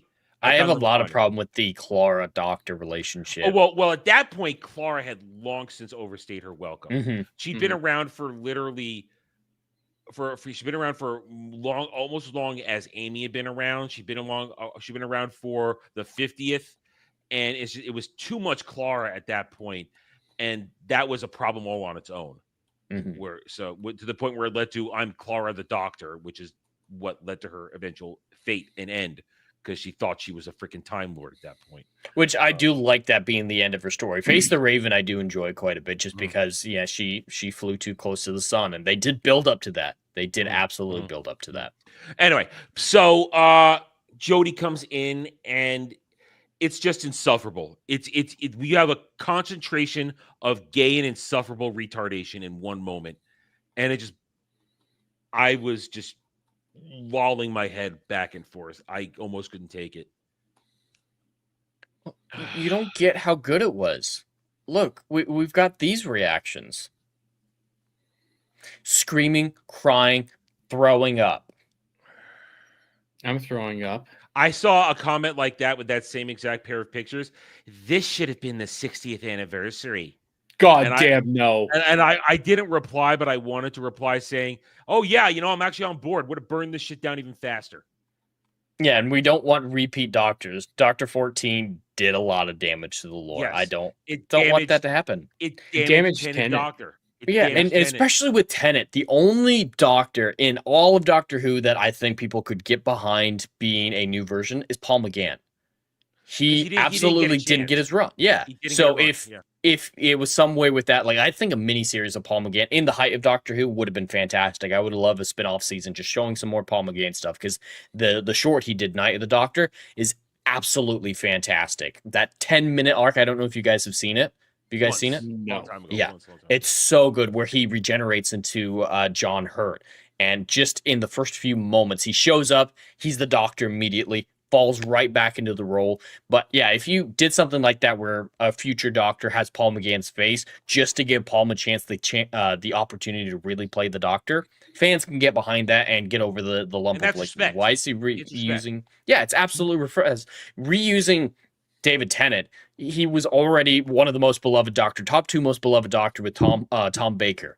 You don't bring back your most popular Doctor. You bring back the one who had the most potential, who never got a chance to see that potential fulfilled. And the problem with that, then you get Mavity. Now, because of that, we have Mavity.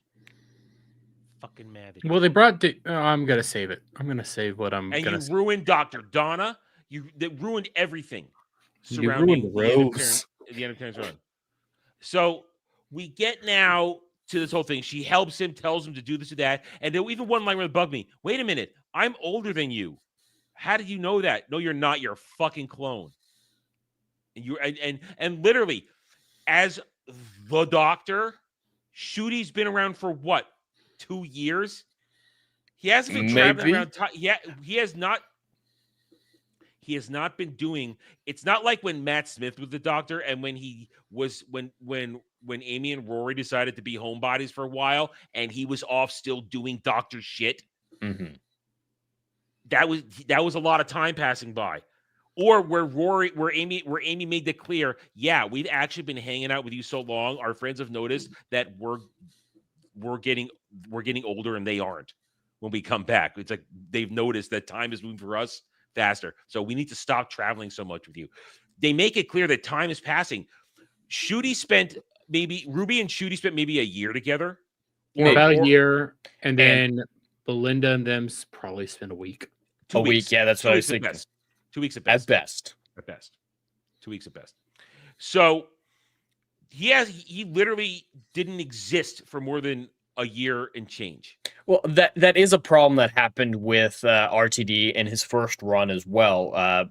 David Tennant had no padding in time like Matt Smith did, like what you're talking about. He was the Doctor for 3 years in universe, which is such a small amount of time for the Doctor. It also fucks up his age because Sylvester McCoy, as the 7th Doctor, specifically says in Time in the Ronnie that he is 953 years old. In David Tennant's run, he says, I'm 903 years old. So, RTD's had problem with lore from the beginning. But yeah, a Doctor needs to be the Doctor for a while to justify an entire regeneration. 3 years is not enough. 2 years maybe for Shudy is not enough. Yeah, well, we know Matt Smith, we know Capaldi. After Clara, he was off doing shit for a while before he locked Missy up in the dungeon. Well, and we facilitated. I was going to say, we also know Eccleston had an entire life beforehand. Yeah, because he kept popping up in history. With that very premiere episode, it's like, I've been following this man through history. Which is contradicted in that episode. When he's in Rose's apartment, he looks in the mirror and reacts to his ears. He's like, oh, I don't really like the ears this time around, implying that he only just became Christopher Eccleston. So there is that contradiction in the pilot. But the time with Matt Smith and Peter Capaldi, I love how much time passes because it's a little much for Matt Smith, but it's justified because he's the last incarnation in the 12 regeneration cycle. But it facilitates Peter Capaldi saying, I'm old enough to be your messiah. I love that line when what was it, Bill tried, he thought Bill was flirting with him. I love that line. So he's going to use his regeneration energy, and this is also the butchering of regeneration once again. It is now it's as though it's just something to be pulled out and used for any situation. Yeah, I can save it to heal a burn. I can use it here. There. It's regeneration is for a Gallifreyan Time Lord either reaching old age or mortally wounded so they can live on. Jeremy, you're muted. That was my bad. I viewed it more as it wasn't regeneration. It was him tapping into his Time Lord capabilities. It's still the same thing though. I guess it's technically the same thing. It's all and regeneration it's is what makes a Time Lord a Time Lord. Yeah. So but and he's like, and then he like Palpatines the TARDIS.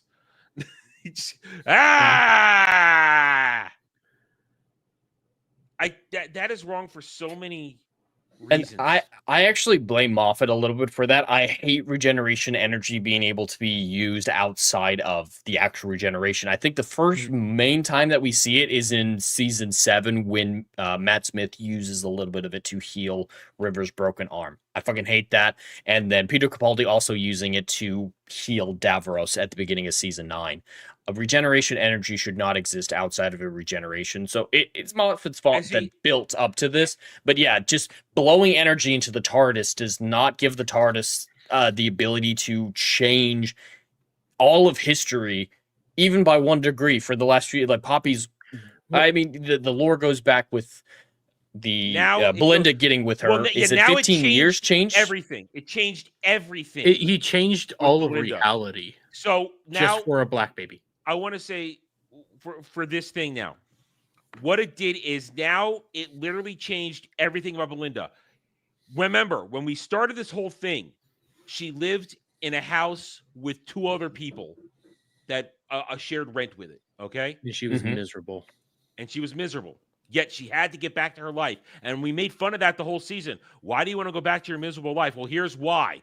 Because some point in the future, shit was already changing.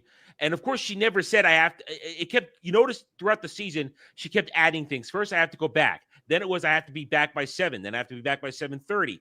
And it's like, and of course, now we see why, because things were already being affected. At least that's where we have to kind of headcanon it, because that's the only reason to explain why Poppy shows up in Nigeria and then disappears. That's the only explanation for that. That's the timeline changing. That's the timeline changing. It's the only explanation we have. So now, apparently, and it happened while he was juicing the TARDIS, we get clips of her talking about Poppy all the time. So now, the belligerent, and I called her belligerent for a reason since episode 1, because she was nothing belligerent, frigid bitch. Suddenly, she's just a good mom and needs to get home to her daughter. It feels like RTD knew people were going to hate Belinda. So he did this because he needs to try to justify why the hell she's acting this way. And you realize if Jed was right and the leaks are true that this was all rewritten, he rewrote this on the fly to fix her character because he knew she was despised by most people. There are Belinda belligerent stands out there who think she's the greatest thing ever, but she's not. She had those people hate the ending, though. It's those people who hate it the most. They turned her into a mother. Well, how dare they? I love this Stan tweet where it said, belligerent's character arc is basically independent working woman who is seen to reject the heteronormative and conservative idea of the nuclear family and gender roles, finishes the series lumbered with a baby from a parallel universe devised by a bigot. I fucking love that description. I mean, it's kind of true. Who's the Conrad? Conrad. Okay. Conrad's wish. Conrad's more Poppy's daddy than the Doctor is. So he changed everything. But don't you just love that the Doctor being the first Black Doctor, Shooty, the child he has, he basically abandons. Yeah. I'm just saying that whenever they're trying to be the least racist, they always become the most racist. And it gets worse now because then we get back and a lot, and here's a lot of it doesn't make sense too. Get more sense. So he everything time breaks and explodes, and then he wakes up in a garden, and it's the Which front he's used yard. to probably doing. Which I feel like that moment was trying to evoke Big Bang Part 2 when Matt Smith was getting unraveled through Amy's timeline, which actually made sense in the context. It did seem like Matt Smith would randomly wake up in places as it went on. And it's more just stealing from the past. He can't come up with his own ideas that aren't utter garbage. So he just wrecks, takes, steals, wrecks. And we didn't mention Matt Smith was actually in this episode. Yes. Yeah. Yes. Real doctors were viewed when she was looking through the time doors. Yep. Should have just stuck with Matt Smith. That would have been fun. Anyway, so he wakes up in the garden and Belligerent walks out, and it's not the house she started in. Very obviously not the house she started in. And we quickly learn that Poppy's back, and she lives with her parents. We only see her mom. And her parents. I didn't know this. They announced casting for the dad. There was a casting announcement too. Yeah, and we never saw him. Yeah, we never saw him. Cut out, and he was very white too. It looked like, I don't know.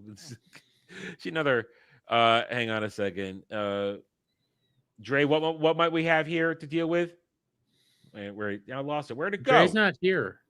He is here. I have him on retainer. He's here. Look at this half breed. There he is. Thank you, Dre. It did not play for me. It didn't play for you. I saw it. I saw it. Wait, Dre, repeat yourself. What Belinda might be? Look at this half breed. Thank you, Dre. I keep Dre ready to go at the drop of a hat. He's always in our heart. He is always here.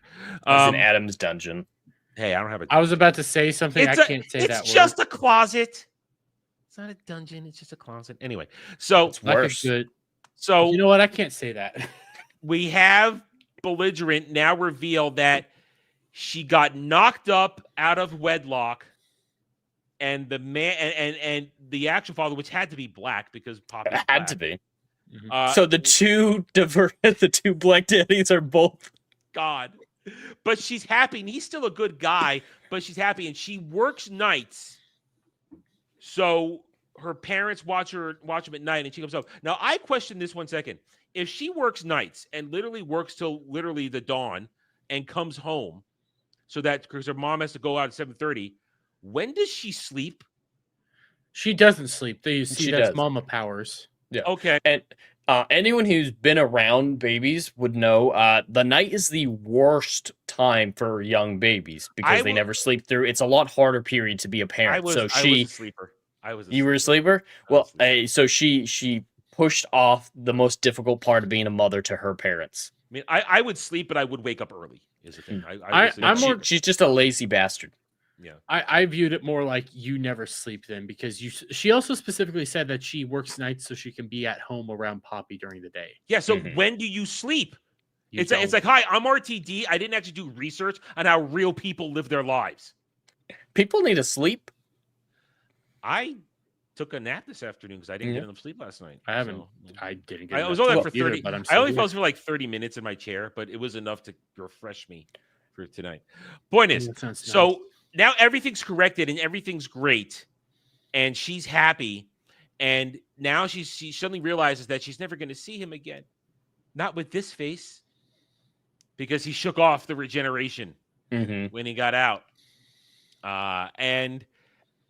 After one of the most retarded goodbyes ever, and notice I didn't mention this in my review, but I was reminded of it later.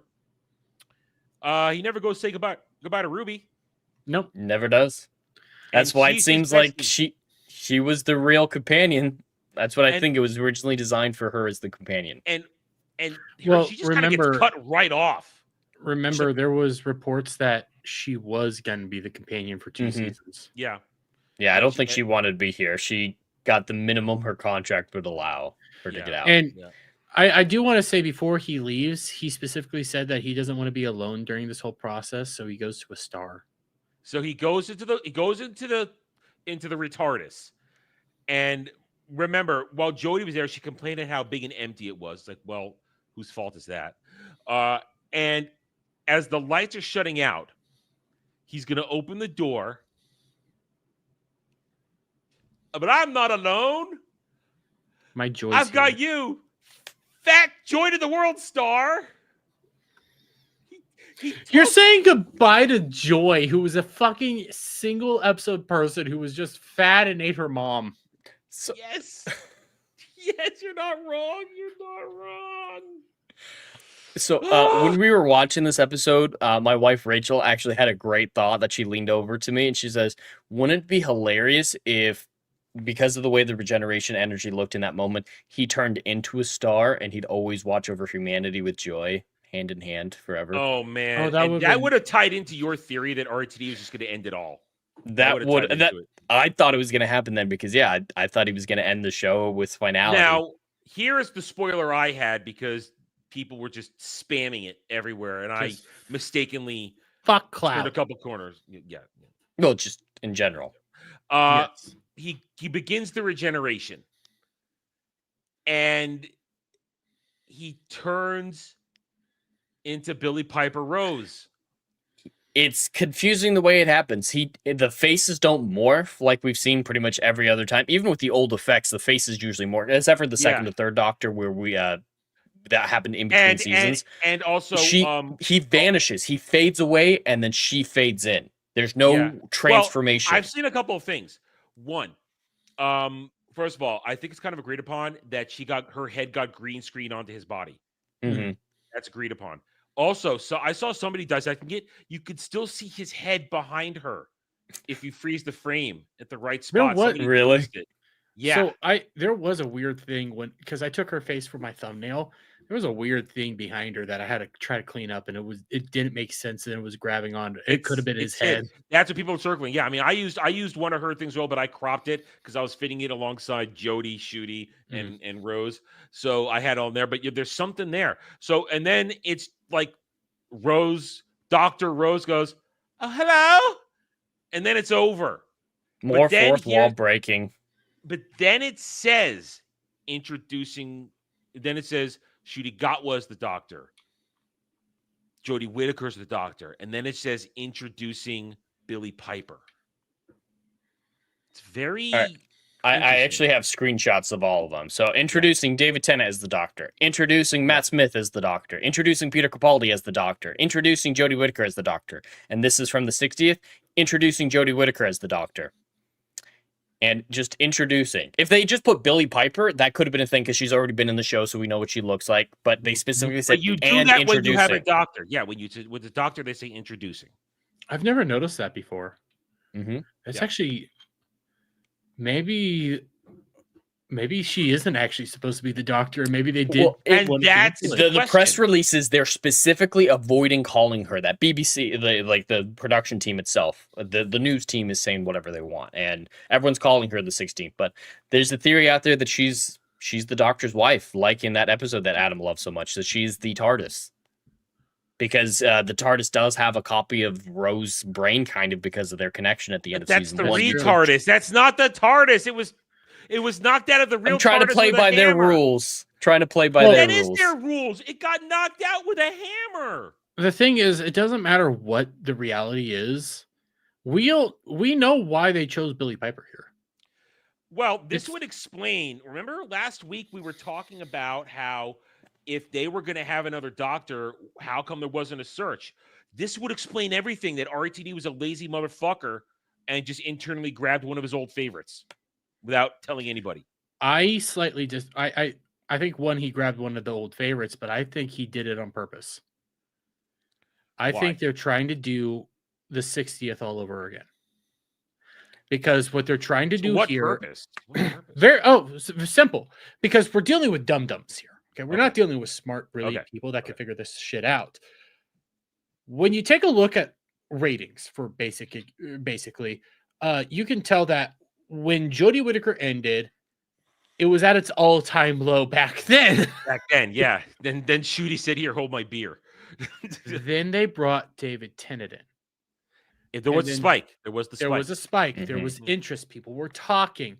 Every single time I've ever heard anybody talk about the possibility for a third season, it was always hindered on It depends on what the fan perception is. It depends on what people are talking about. Are we discussing it positively? Do we want that season? Do we want something to continue moving forward? And then going back to David Tennant, though, you saw Spike because of David Tennant.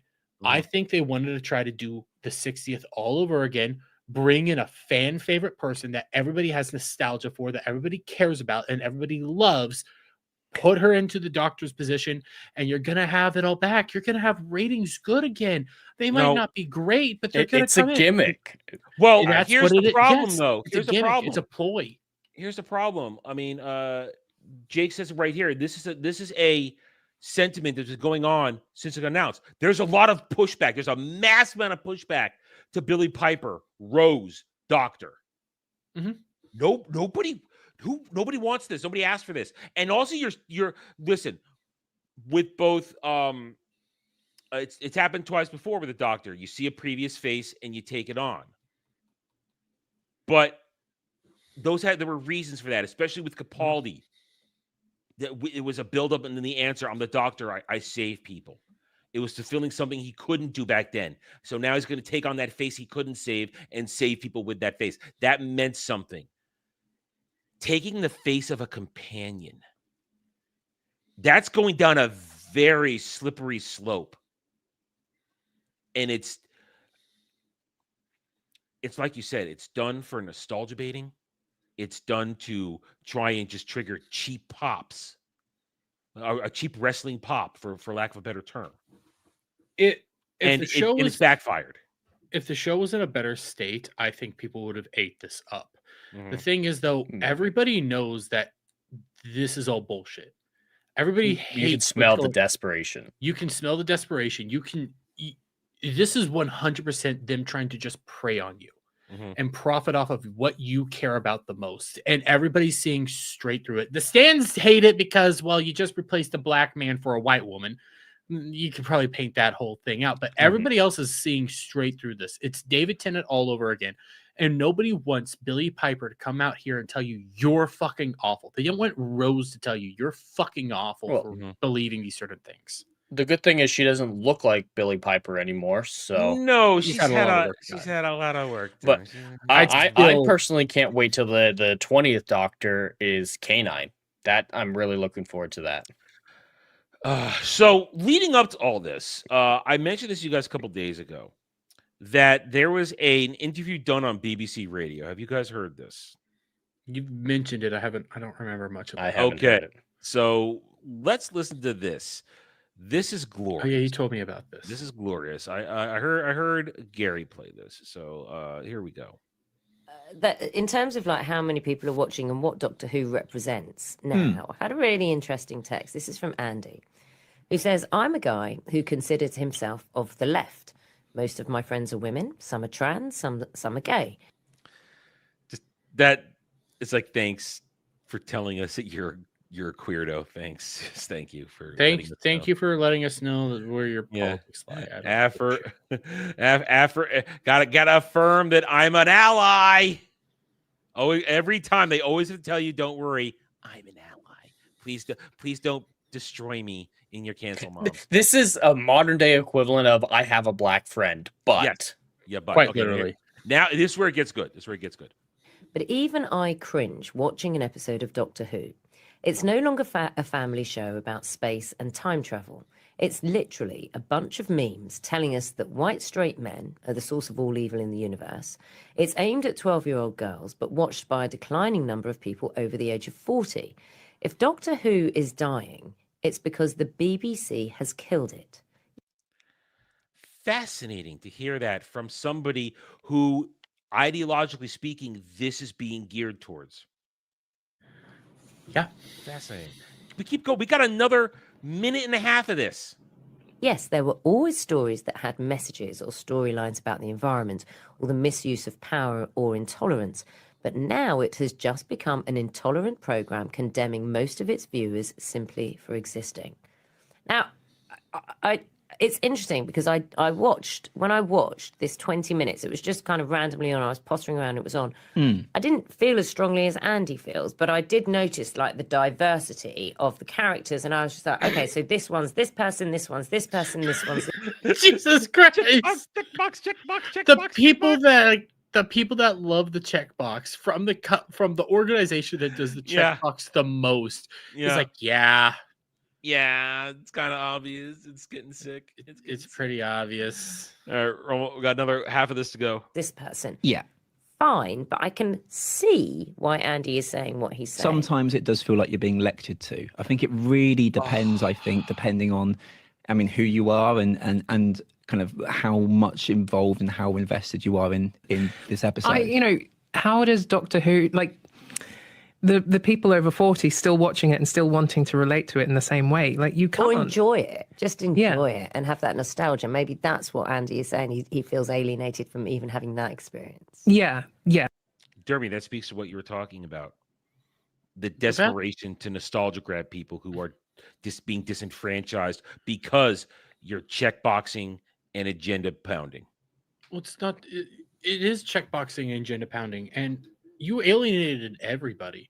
That was one of the other reasons they decided to go over to Disney, was because they wanted to try to grab what they had again back during Matt Smith's era. How many times has Gary said that during Matt Smith's era, it was a worldwide phenomenon, and they lost it all? They lost it completely. They specifically said that they wanted to go to Disney because it would help them get that worldwide audience again. Yep. Go ahead. They're desperate. Oh, desperation doesn't even describe them. Now let's finish this, and then I have something else I want to show you guys. Yeah, but in the bits I have seen, I do kind of agree with him, because sometimes it does feel like you are being lectured to. I think in the few times we've had to watch it for must watch, because I never watch it by choice.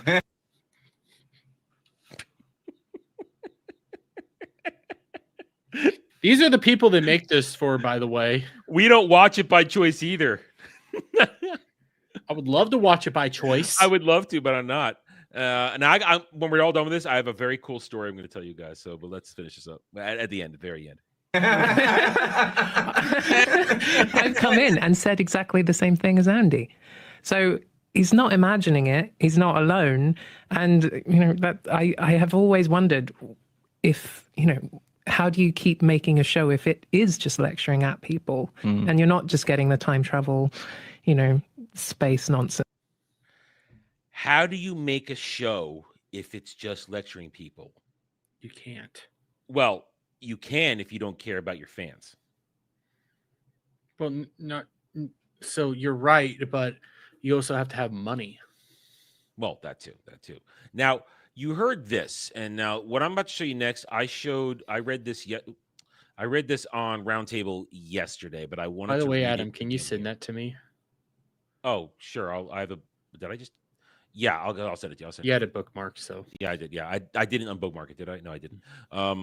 Now I had this. I also bookmarked this, and I read this yesterday on Roundtable, but I want to read it again here because to me, this represents the real Doctor Who fan, and it represents how it's not how we came to the Doctor, but it completely represents how we feel. So I found this, I believe, on Saturday when I was collecting stuff I was looking through things, and I thought this is gonna be fantastic. So this was posted on Saturday. Russell T. Davies, I say this to you. This is Chat Noir, clearly a Doctor Who fan, old Doctor Who fan. Russell T. Davies, I say this to you because you obviously don't know. Doctor Who was more than a show. Many of us got bullied for loving it, Many of us who didn't fit in. No, we were not gay. We were not in the wrong bodies, but we were shy, lonely, abused, and on the outside of everything. Sad. But we were included there, accepted. Every age, race, class, creed, outlook, every human being was loved by Doctor Who. That was the point. It wasn't a little sexuality and gender club with racism sprinkled over it. You took something precious as the true meaning of inclusive, something rare, truly rare, and you made it ugly and broken and false. You excluded those of us who came to it for shelter as kids. That's unforgivable. This world is better than sex and gender and race. It is humanity's world. Put the flags down, look at that lonely old person, that awkward young person, and bring them a hero. You took him from us all. That's pretty damn powerful, if you ask me. I mean, now, I came to Doctor Who as an adult, a full adult, when I really got into it. I wasn't a kid. I saw a little bit as a kid, but I didn't connect with it because it was showed to me disjointedly, out of order. So it didn't really land with me. But as an adult where I knew what it was, I came to it, and then I realized, wow, this is a fantastic story, and it is appealing to everybody. I mean, when you read this, you could take this and stamp this on every other franchise that's been destroyed, but it means even more when it comes to Doctor Who, as we've said in the past, because Doctor Who literally came first. It is the foundation of science fiction television that we have today. Without Doctor Who, we don't have a lot of the science fiction shows, movies, anything like that. It laid the groundwork. And it literally was made for everybody before all this inclusivity bullshit was created over the past 10 years. So you read this, and I feel this lady's pain. I feel her pain. I know it's a lady because I've seen her posting stuff with her face on it, so I know it's a woman. And you get and the replies are powerful. I mean, I think it's been updated since. Yeah, these are past couple of days. But the initial replies from real fans were like, "You're absolutely right. This was taken from us, violently taken from us." And then, as she said, broken, made ugly and broken and false. Well, like we said earlier, it wasn't broken by Russell T Davies. It was broken by Chris Chibnall. But we had Russell T Davies come in because we thought he could fix it. And instead, where treat it like a vase, okay? It was this beautiful little vase, and Chris Chibnall took a hammer to it, breaking the vase. But it was still able to be put back together. There was ways to go about doing it. Mm-hmm. But so RTD took those pieces and then decided to take it over to like a power press and just start shattering them more into dust. Because fuck you. Because he can't write anymore. Him being at his full peak is just propaganda. Mm-hmm. Him being completely unleashed upon the world is just him preaching to you. And he's openly said on multiple occasions that if you're not doing this in the modern era, then you're doing it all wrong. He likes this. He enjoys this. He wants to just preach to you all day and night. Uh-huh. And I know it's what the drinker says and what everybody else says over and over again, but it's the truth. He's an adherent to, he's a follower of the message. That's all he fucking cares about. At this point, yeah. I mean, Jed, you've said in the past that this may be a result of him being a broken man after his husband died. Yeah, I don't know enough details about that, but it is a tragedy from what I understand. Before that, he was a relatively normal man, and you never know what grief is going to do to people. And it's sad to see someone who I could have looked up to as a great hero, great role model for me in terms of writing, turn into this because of a personal tragedy. I don't know if any of that's true. That's just a theory. It's a wonder, yeah, but it's a wonder.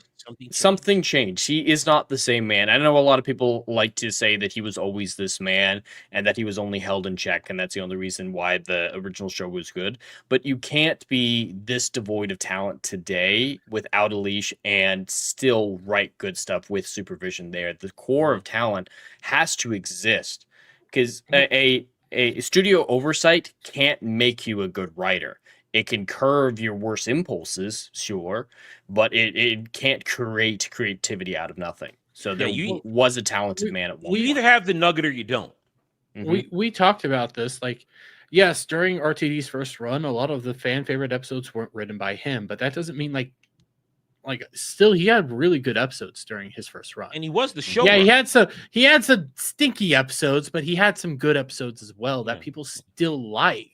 Yeah, they might like Blink a whole lot more than I'm trying to think of one off the top of my head, but I can't think of one. Probably Blink over Midnight, even though I think Midnight's better than Blink personally. But let's just say that like people might like Blink over Midnight, but Midnight's still loved. Like we're talking gradients of like we're eking out what might be better. Mm-hmm. Yeah, and I mean, and Jay Fraser brings a point. Moffat also has blame in this because Oh, 100%. He's still writing for the show. Joy to the World is his baby. Yeah, remember, that too. I'll tell you where I was going to go next with this. I mean, Moffat did put us on the track with very, very shaky writing for Capaldi's latter seasons. He was not at his strong anymore. He was mailing it in. Like Jeremy said, the only thing held it up was Capaldi was giving it 110%. But Moffat signed off on everything they did by writing for these 2 seasons. He wrote episodes, and he made it worse. He did. He was one of the people that could have saved this in the future, but he is as tainted as anybody in all of this. And it's sad. So we come to this point now where hiatus, wilderness, as Jed put it, wilderness years. Do we think this comes back?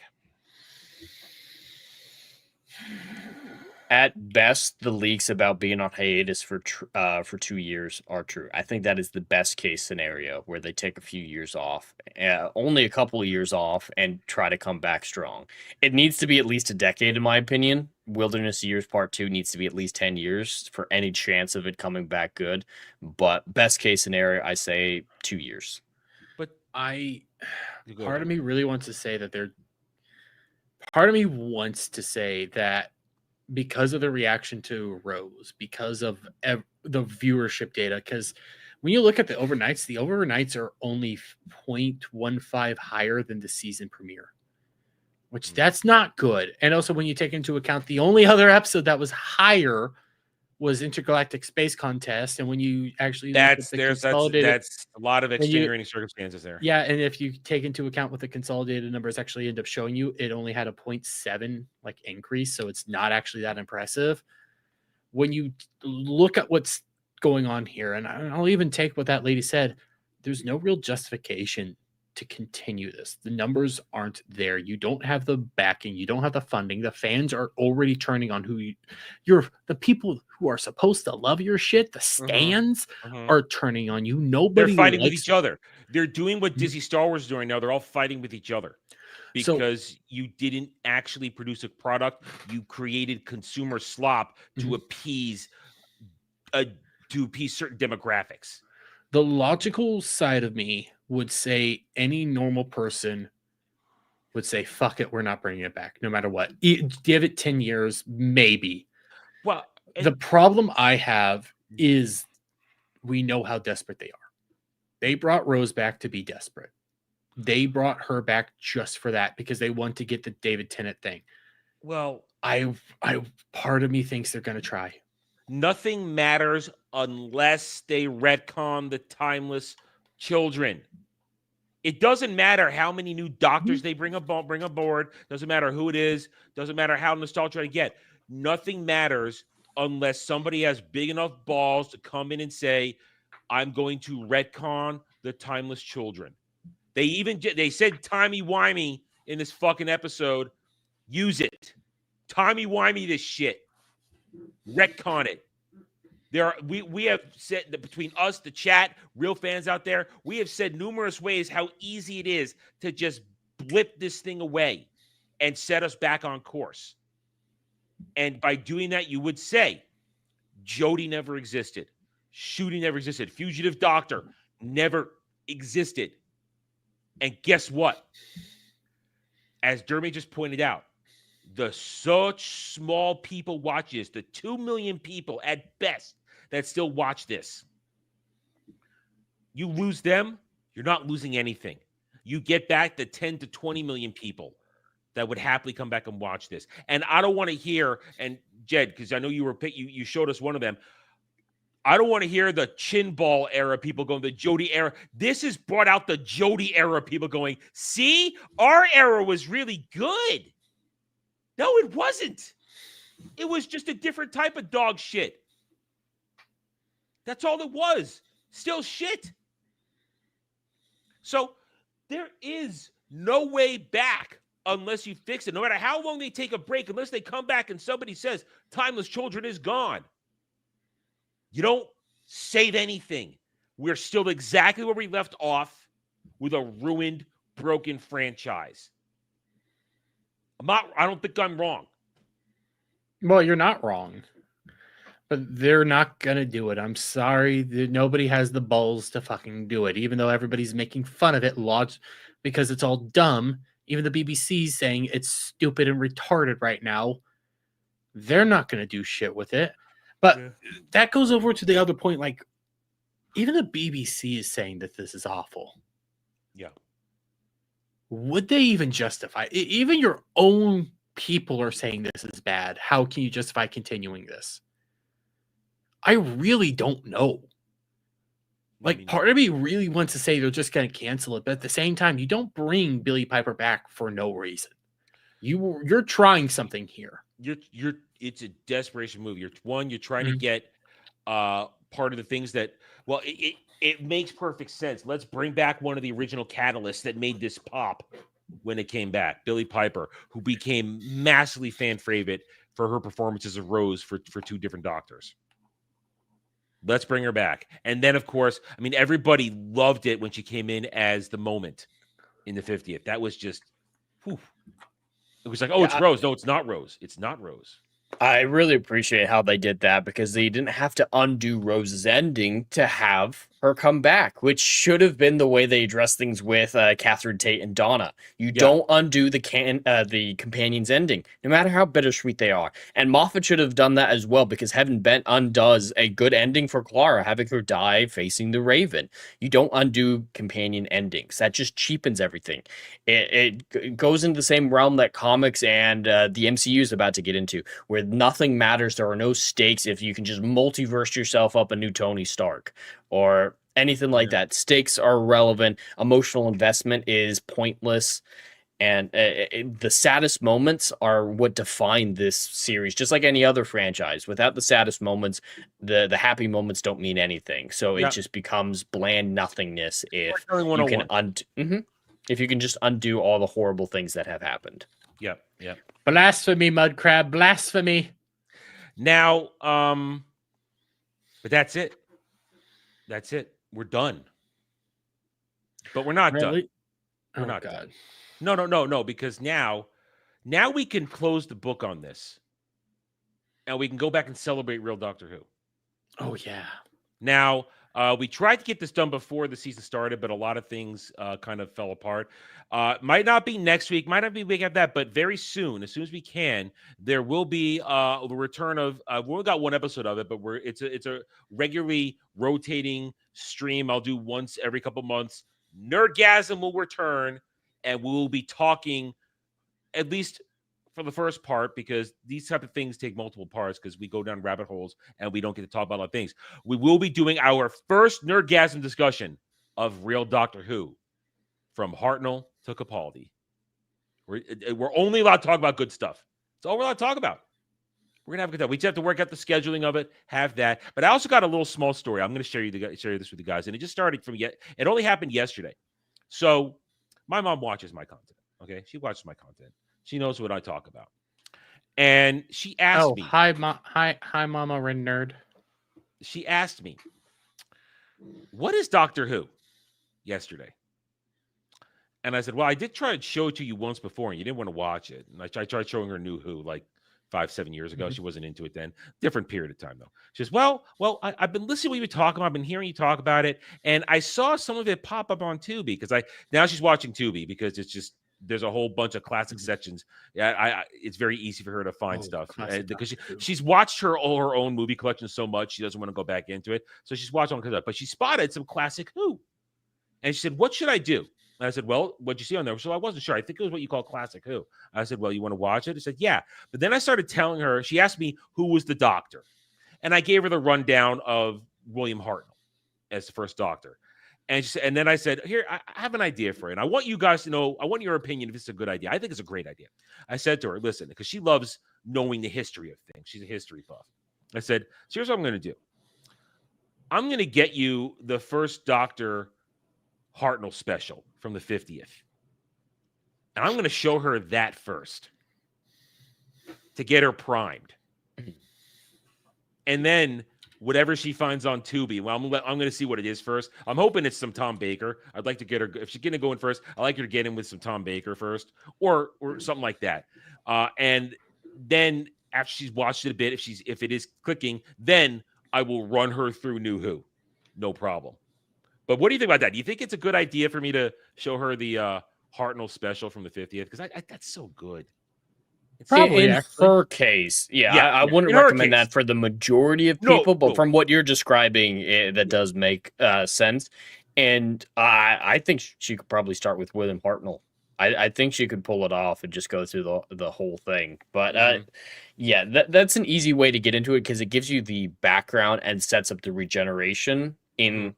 I already William explained. Hartnell I had to- already explained Yeah. that to her. So. But that's one of the beautiful things about Doctor Who is once you understand the basic concept of the show, alien with two hearts who can change his face, traveling through space and time in a police box that's bigger on the inside. Once you get your head around that, you can start with almost any Doctor and know what's going on for the most part. So people can start in the Fourth Doctor.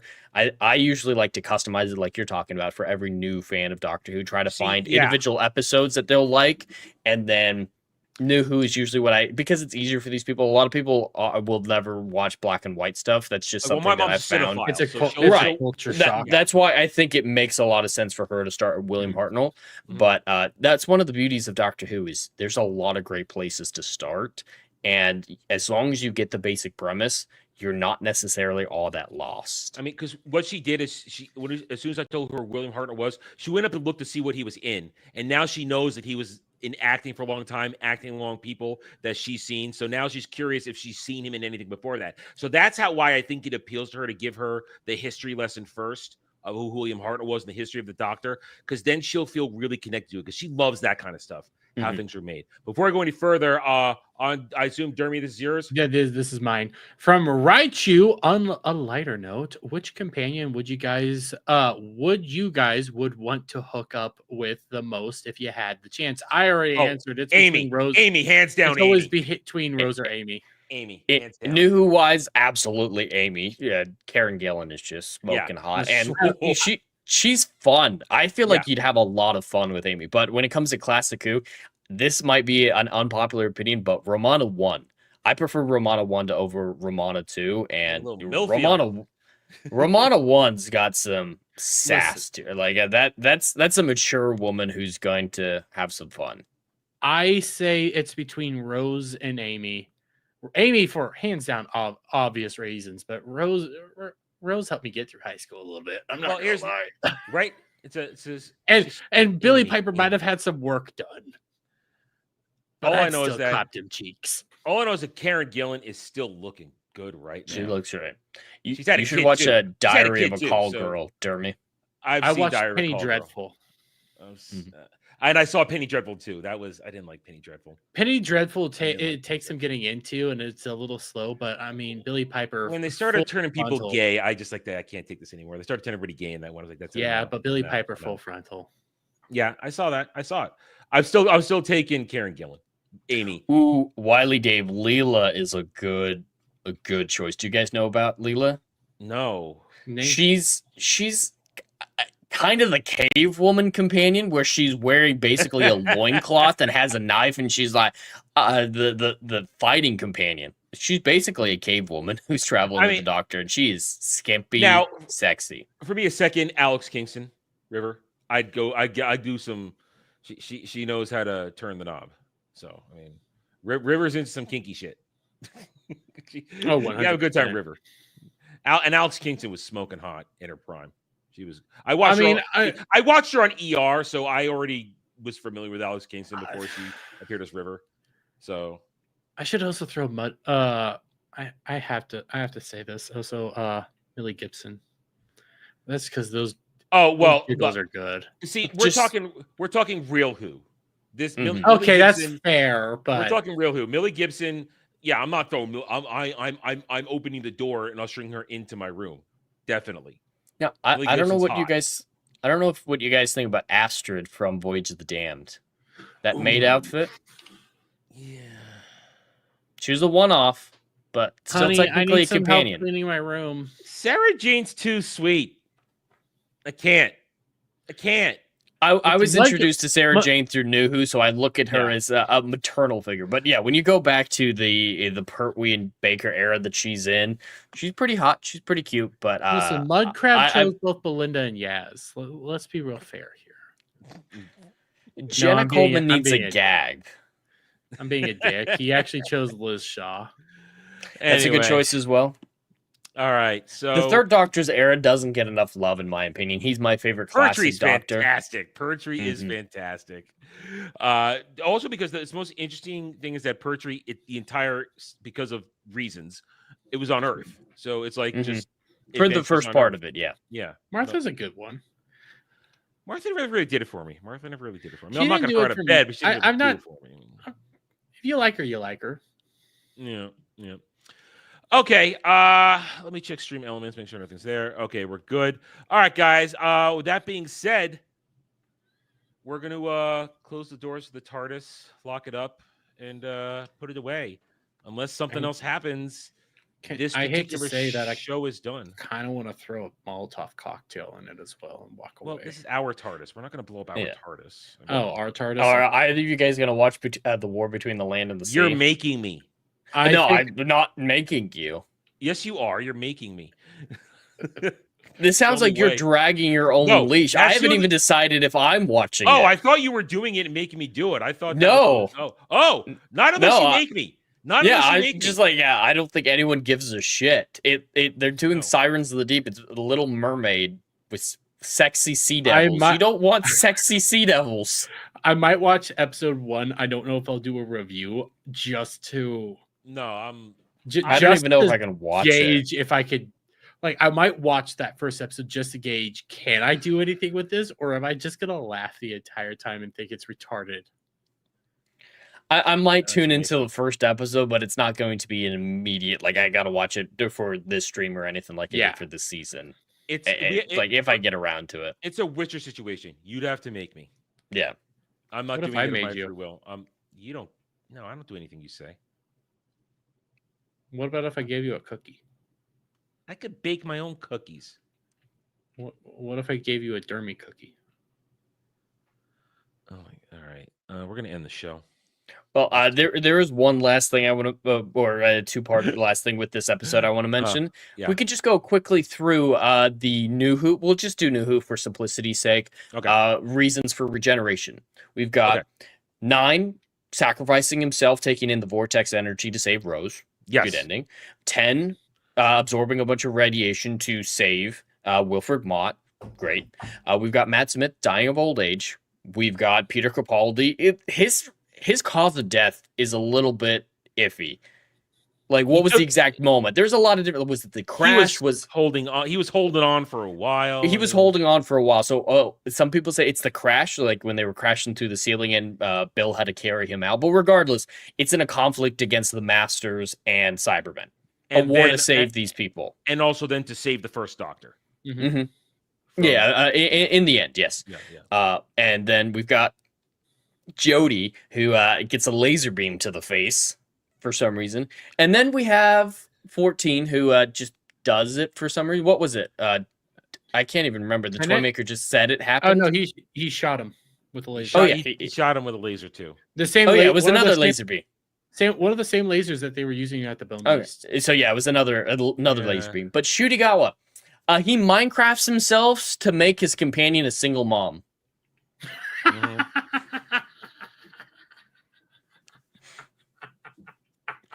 All the other ones, even Jody to a certain extent, and the 14, they died saving people or in conflict.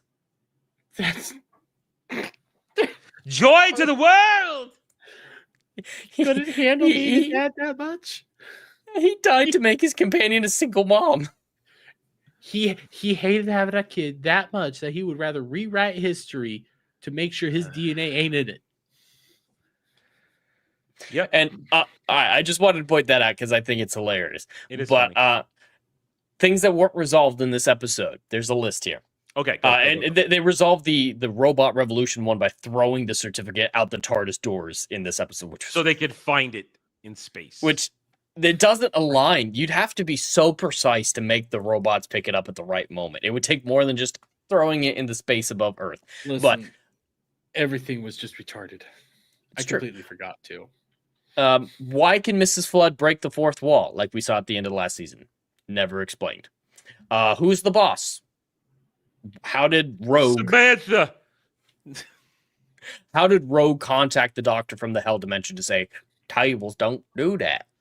The Master, we forgot about the Master is in a tooth right now that some Yes. lady picked up that we don't know who the lady is. That's one of the biggest ones from the RTD2 era. Yeah. Why Ruby can remember things in 73 Yards and Wish World? Because you remember as part And of she the 70. Flood referenced 73 yards, and Ruby's like, what? What? Okay. And then Dermy's personal favorite, why the TARDIS blew up in Interstellar Song Contest. And then Susan. I think the only thing it wrapped up in this episode was changing by regeneration. Changing by regeneration and Ronnie. Because Omega doesn't count because he was set up in this story. So yeah, Ronnie being an antagonist and by regeneration got a new explanation. That's what was explained. That and also the paper. Oh yeah, we'll give him that. That's like a half point, but yeah, we'll give him 3. Yeah. There's still, again, why was it snowing when Ruby was important? Technically, what the doctor... Yeah, what was causing the snow, yeah. The Doctor did say Belinda was super important. He was sent to go find her. Yes, it could have been Conrad, but there was other implications that somebody else told him to go find her. And that they were going to try to figure out why he saw her throughout time as Monday. Because of Poppy. Oh, and remember, it breaks reality that there's a baby Time Lord. When during Robot Revolution, when he pulled her out of time and helped her, apparently he went through her whole timeline and saved her from getting run over by a car. Do you know what that? Drop that in there. What the hell? Yeah, from what we saw in that episode, he just watched her whole life, wasn't actually there. But that reminded me, of Clara saving the Doctor in every moment in his time stream, but it also reminded me of Matt Smith going through Amy's timeline. It was stealing from a lot of different things. And it also reminds me of Matt Smith going through Clara's timeline, trying to see what's weird about her, why she's so special, and he interacted with Clara's parents. Creative bankruptcy. Absolutely. But we are done. This particular show, Doctor Who Cares Reviews, has served its purpose. We didn't care about Shooty Who. We cared about real Doctor Who. I even tried to give it props when I thought it needed props. And you failed. Because you can't shine shit, Dermy. Well, I mean, it was still shit, but I was at least saying, hey, this was at least tolerable. If you try to shine shit, you're just gonna get shit on the rag. You still got shit. Still got shit. Anyway, so thank you to both Jed and Dermy for joining this. Originally, it was me and Dermy, and then we kind of made Jed do it. And then he decided to stay. Listen, I bullied him because he bullies me into watching freaking The Witcher. This is worse than The Witcher. I'm the one who suffers in The Witcher streams, not you guys, because I'm actually a book fan. Yeah, ready for season 4? No. I'm so ready. God, at least that they'll come out back to back. Yeah, at least those are coming out back to back, so it'll be over sooner. Yeah. Anyway, so thank you guys. Any parting thoughts, guys, before we close the book on this stream, likely forever? I'm gonna say, at least keep our keys close. I don't need a key. There we go. Hands sweaty. I'm gonna at least put my key in my drawer just in case, because I feel I think it's over, but there's something telling me they're gonna try something. Well, I'm not gonna delete the thumbnail. I'll keep it around. It's still a good thumbnail. Oh, it's a great thumbnail. It's a good I thumbnail. love the thumbnail. It's one of the most one of the thumbnails I'm most proud of that I've made. Especially me with my butt plug. I think it's time for my yearly Classic Who rewatch, especially with the homework I had to do for these with the Ronnie and Omega. It got me excited about Classic Who again, especially the Third Doctor's era. Just the Third Doctor with the Brigadier. The Brigadier is such a great character. Stop touching him. Stop diddling him. Stop doing what you're doing with Kate. Brigadier's fantastic. I want to watch some Capaldi right now, just because I want to hear his speeches. I want to go. I want to go watch some Eccleston and Tennant. Anyway, so thank you everybody across all of our channels for joining us for our first run and for this run. You guys are made it possible by showing up, chatting with us. We don't always interact with you, but you guys know how a panel show sometimes goes. We got to keep the flow going. We try to make sure we get you in here when we can, but you guys stuck around. You had a lot of fun. You've made it enjoyable to know that we weren't just talking to ourselves, that we were talking to you guys, and you shared the misery with us. You watched our reviews because we watched it for you. Despite our pain, we did have fun doing this, and we would gladly do it again because you guys are having fun with us ripping on this shit. What I will say is what this show does make me want to do is go back and watch Good Who.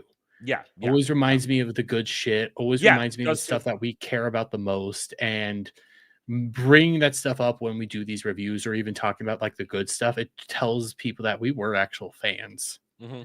And we will be fans because, as I said, might not be next week, may even be just the following week. Then we are going to soon schedule a Nerdgasm for our first real Doctor Who discussion. Jed will probably be there. Durham probably be there. A couple other people will probably be there. It's going to be an open invitation to people who want to join us, where we just sit back and for a couple of hours talk about what we love about an IP or franchise. And in this case, it will be Doctor Who. So thank you, everybody, for joining us. We hope you have a good rest of your... Excuse me, trying to get out of here and I burp. Thank you for joining us. We hope you have a good night or day wherever you may be. And yes, there will be no Mel Mondays tonight because we've more than eaten into its time slot. But this was an extra long discussion we had to have. And we'll be back. I'll be back next week with the normal stream schedule. I get my weekends back from freaking Shooty finally. I can take a break and I don't have to rush crap out for the weekend. So we'll be back to normal stuff next week. So thank you guys for watching. Hit those like buttons, subscribe to the channels, and we'll see you on the next live stream or video. Until then, guys, take it easy, everybody.